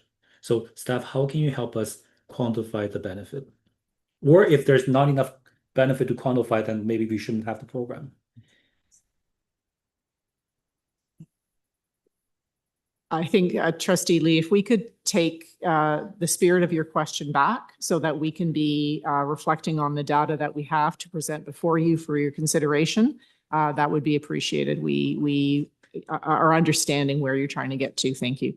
Thank you. Yeah, I'm not trying to advocate for or against. I just need, I like to get your understood, objective thoughts. Now, I just want to confirm no other boards in Ontario have this? Through you, Mr. Chair. Through you, Chair, there are other boards in Ontario that have one-to-one devices. They don't necessarily operate in exactly the same way in terms of the grade where they start or across every school and so forth. But there are other one-to-one device programs in other school boards. And while I'm at it, just want to add to your reflections in terms of feedback that you've heard from your community, Trustee Lee, and hearing Trustee Dawson's comments about her family's experience and the experience coming from her constituents.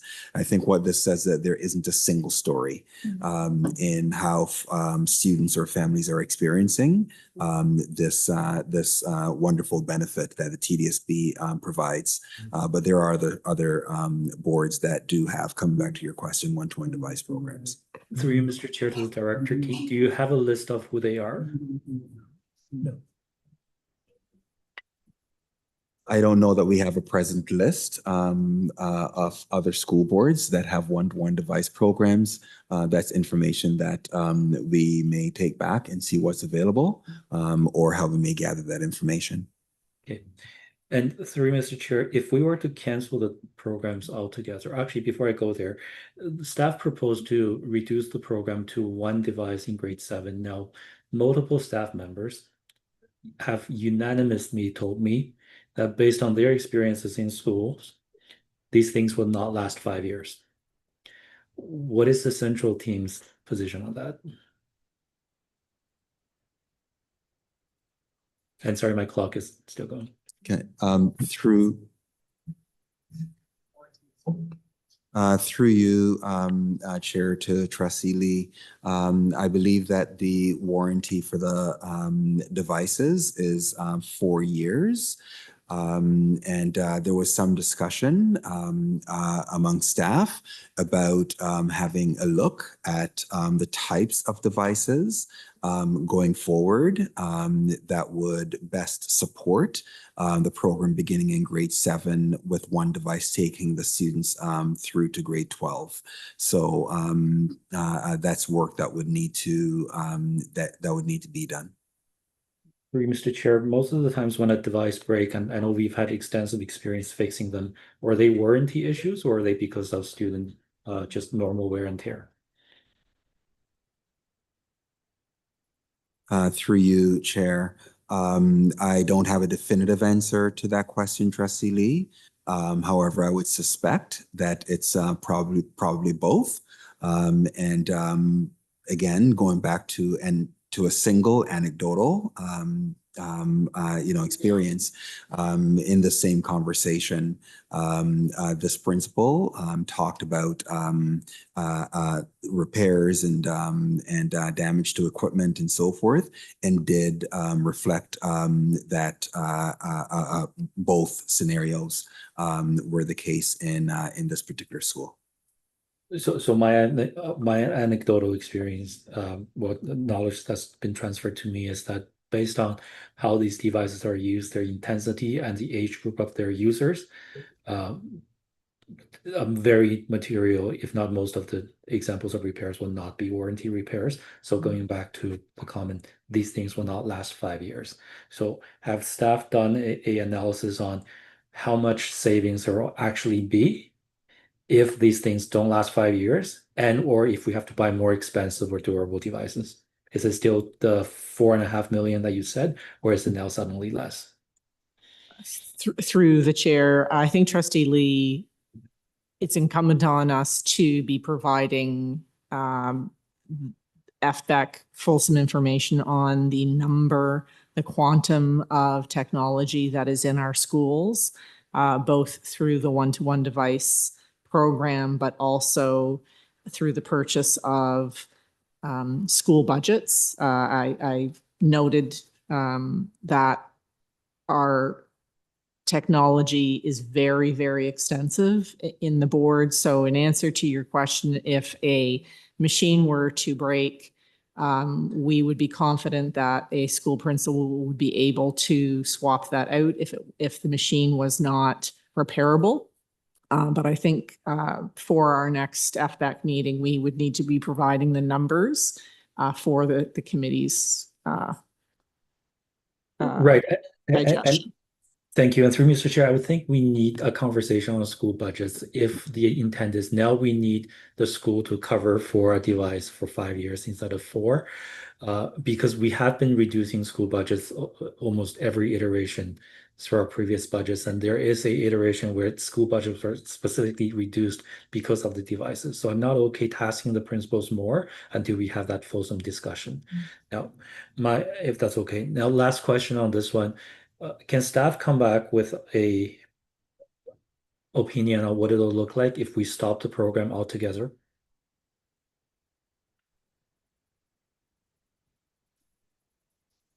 So through the chair, if we were to stop the program altogether, we would have to rely on the schools because again, technology is an important part of of the learning of our students. And we know, for example, that grade 3 and grade 6 students take EQAO on devices. So we would have to make sure that there is are enough devices in the schools. But like we said, there is quite an extensive number of devices in schools.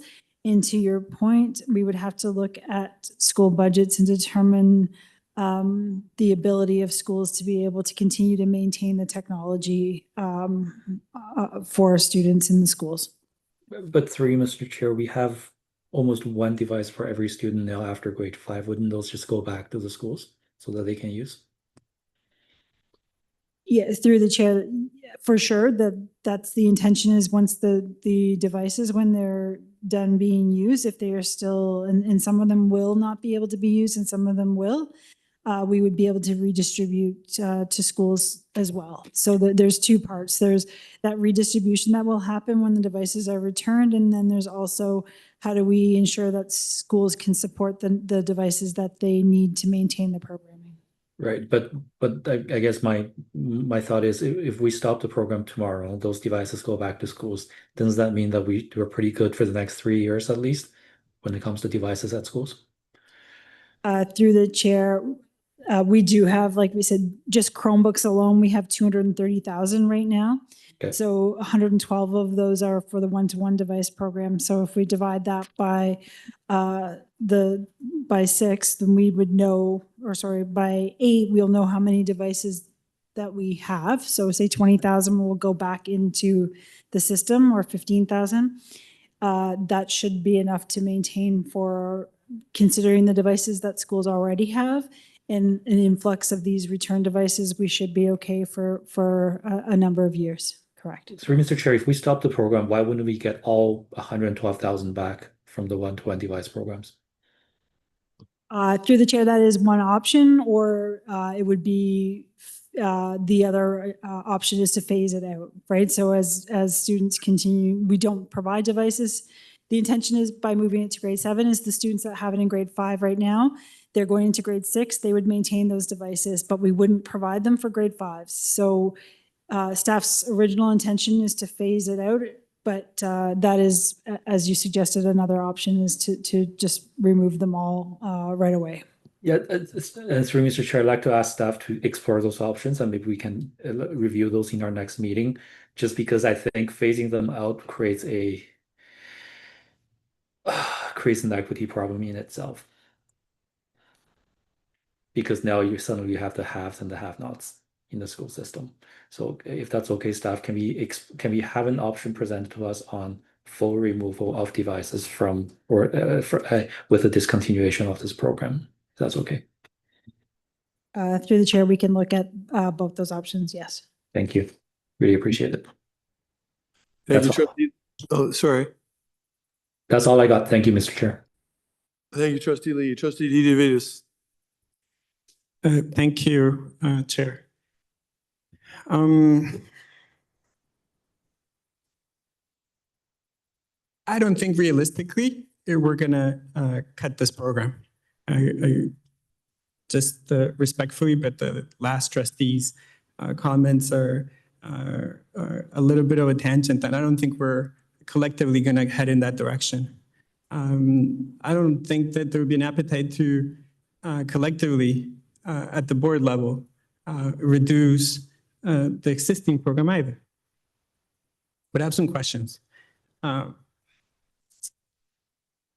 two staff, we had a motion last year. Motion, I'll read it out. Implement adjustments to the one-on-one device program agreement to allow schools to recover device costs from parents where appropriate, with special allocations made to support family with need, to realize at least $0.3 million in savings. What was the effect of that motion? What changed at the school level?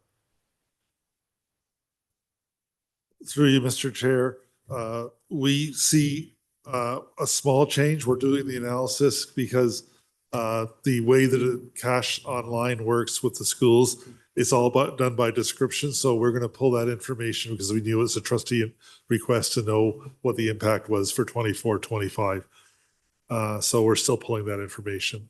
Thank you. And beyond the numbers, because I doubt very much that we would have gotten the savings that the motion brought up, because to be honest, we as board members came up with the number, not staff. So it's made up. So I don't think we would have been able to hit the target.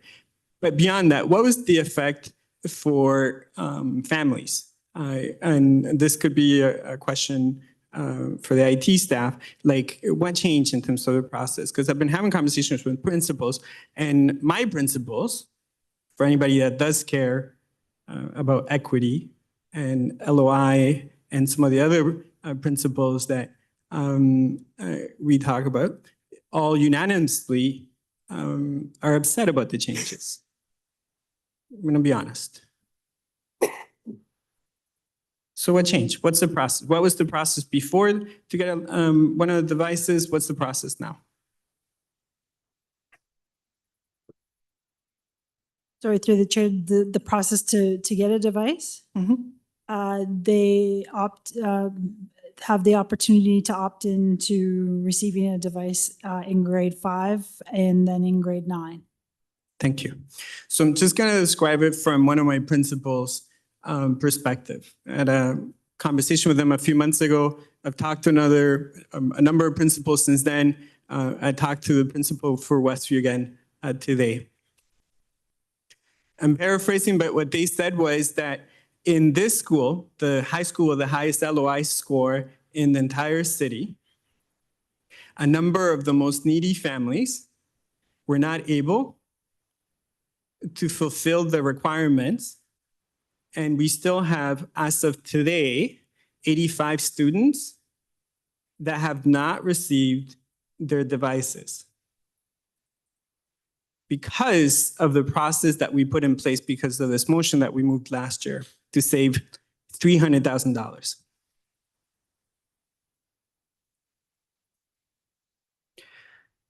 $300,000 that we probably didn't even hit the target.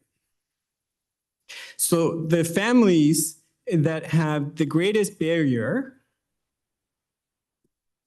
are the ones that are going to be having the greatest struggle in figuring out whatever mean testing we want to put in place to try and save $300,000. That, to me, is counter to the principles of equity that we have in a multi-year strategic plan, and that some of us pay service through here verbally, but not in practice. If we cared about equity, we would continue to make this program universal. Because we can't make this the poor kid's device. We either give it to all of them or we don't. But we don't want to kill the program because we know that will be a barrier for many families. So, we're stuck, and we're stuck because we don't have funding for it. But we shouldn't ethically remove the program. We need to continue to have a universally available program so that everybody has equity of access. Otherwise, we're going to succumb to the logic of mean testing. And we're going to spend an unaccountable amount of resources trying to track down the income of some kid's family. And I think that's the waste of time for our staff, our admin staff, and it creates barriers to many of our children. Thank you. Thank you, Trustee DeVitas. Trustee Patel. Thank you, Mr. Chair. I'll be very brief, I promise. I know we all are tired. I just need to know, do we have a track of devices distributed per grades?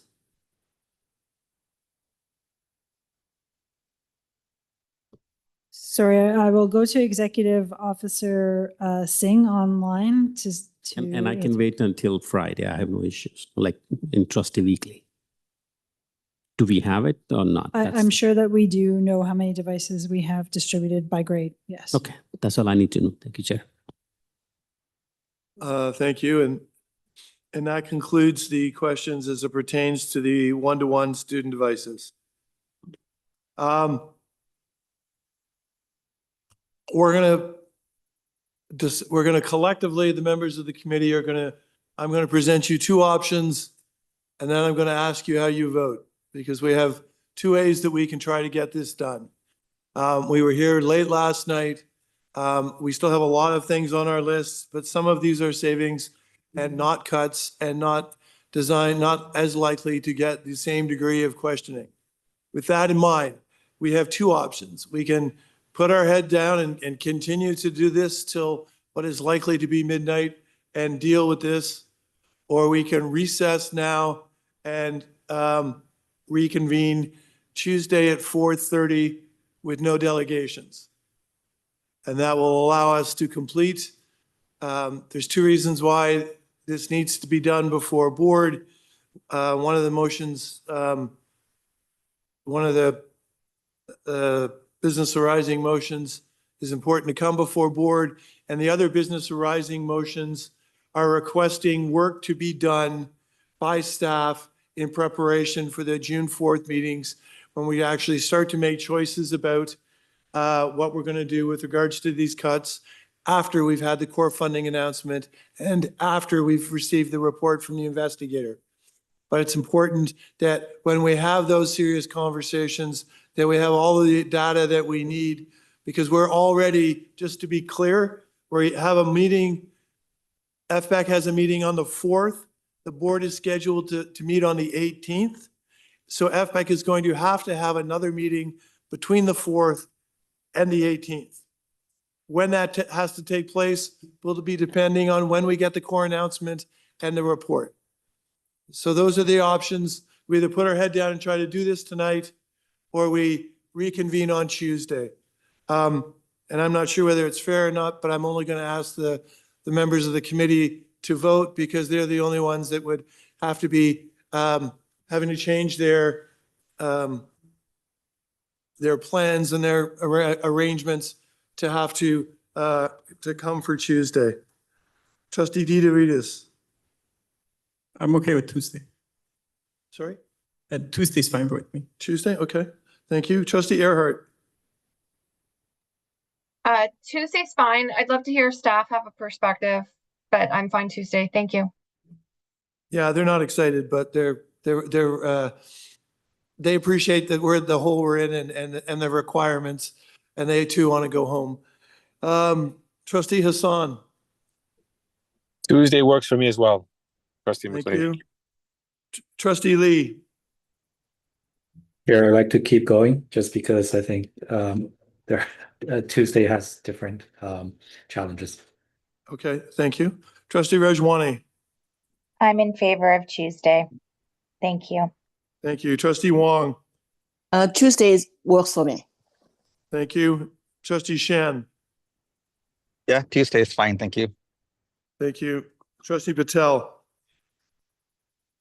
You're like my wife. I give you an A or a B and you say yes. What is it? You got to pick. You got Tuesday. Tuesday works, and I'll go with Tuesday. So apologies, Trustee Lee, but we will reconvene Tuesday at 4:30 with no delegations.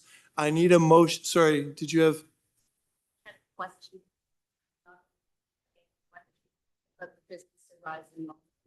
The business arising motions can't be done until the matter is done in completion. So we can't do them tonight, but we should be able to do them Tuesday in time that they could go to board Wednesday. Mr. Chair, could staff just pay attention to them? Because some of them are asking for information and it might give them a jump start if they reviewed them. Thank you. Right, and we will be clear to share. Thank you. So I need a motion. I need a mover and a seconder to recess. Trustee DeViti, Trustee Patel, all in favor? Aye. Opposed, if any? Thank you, everybody. Have a glorious long weekend, and we will see you Tuesday night at 4:30. Thank you.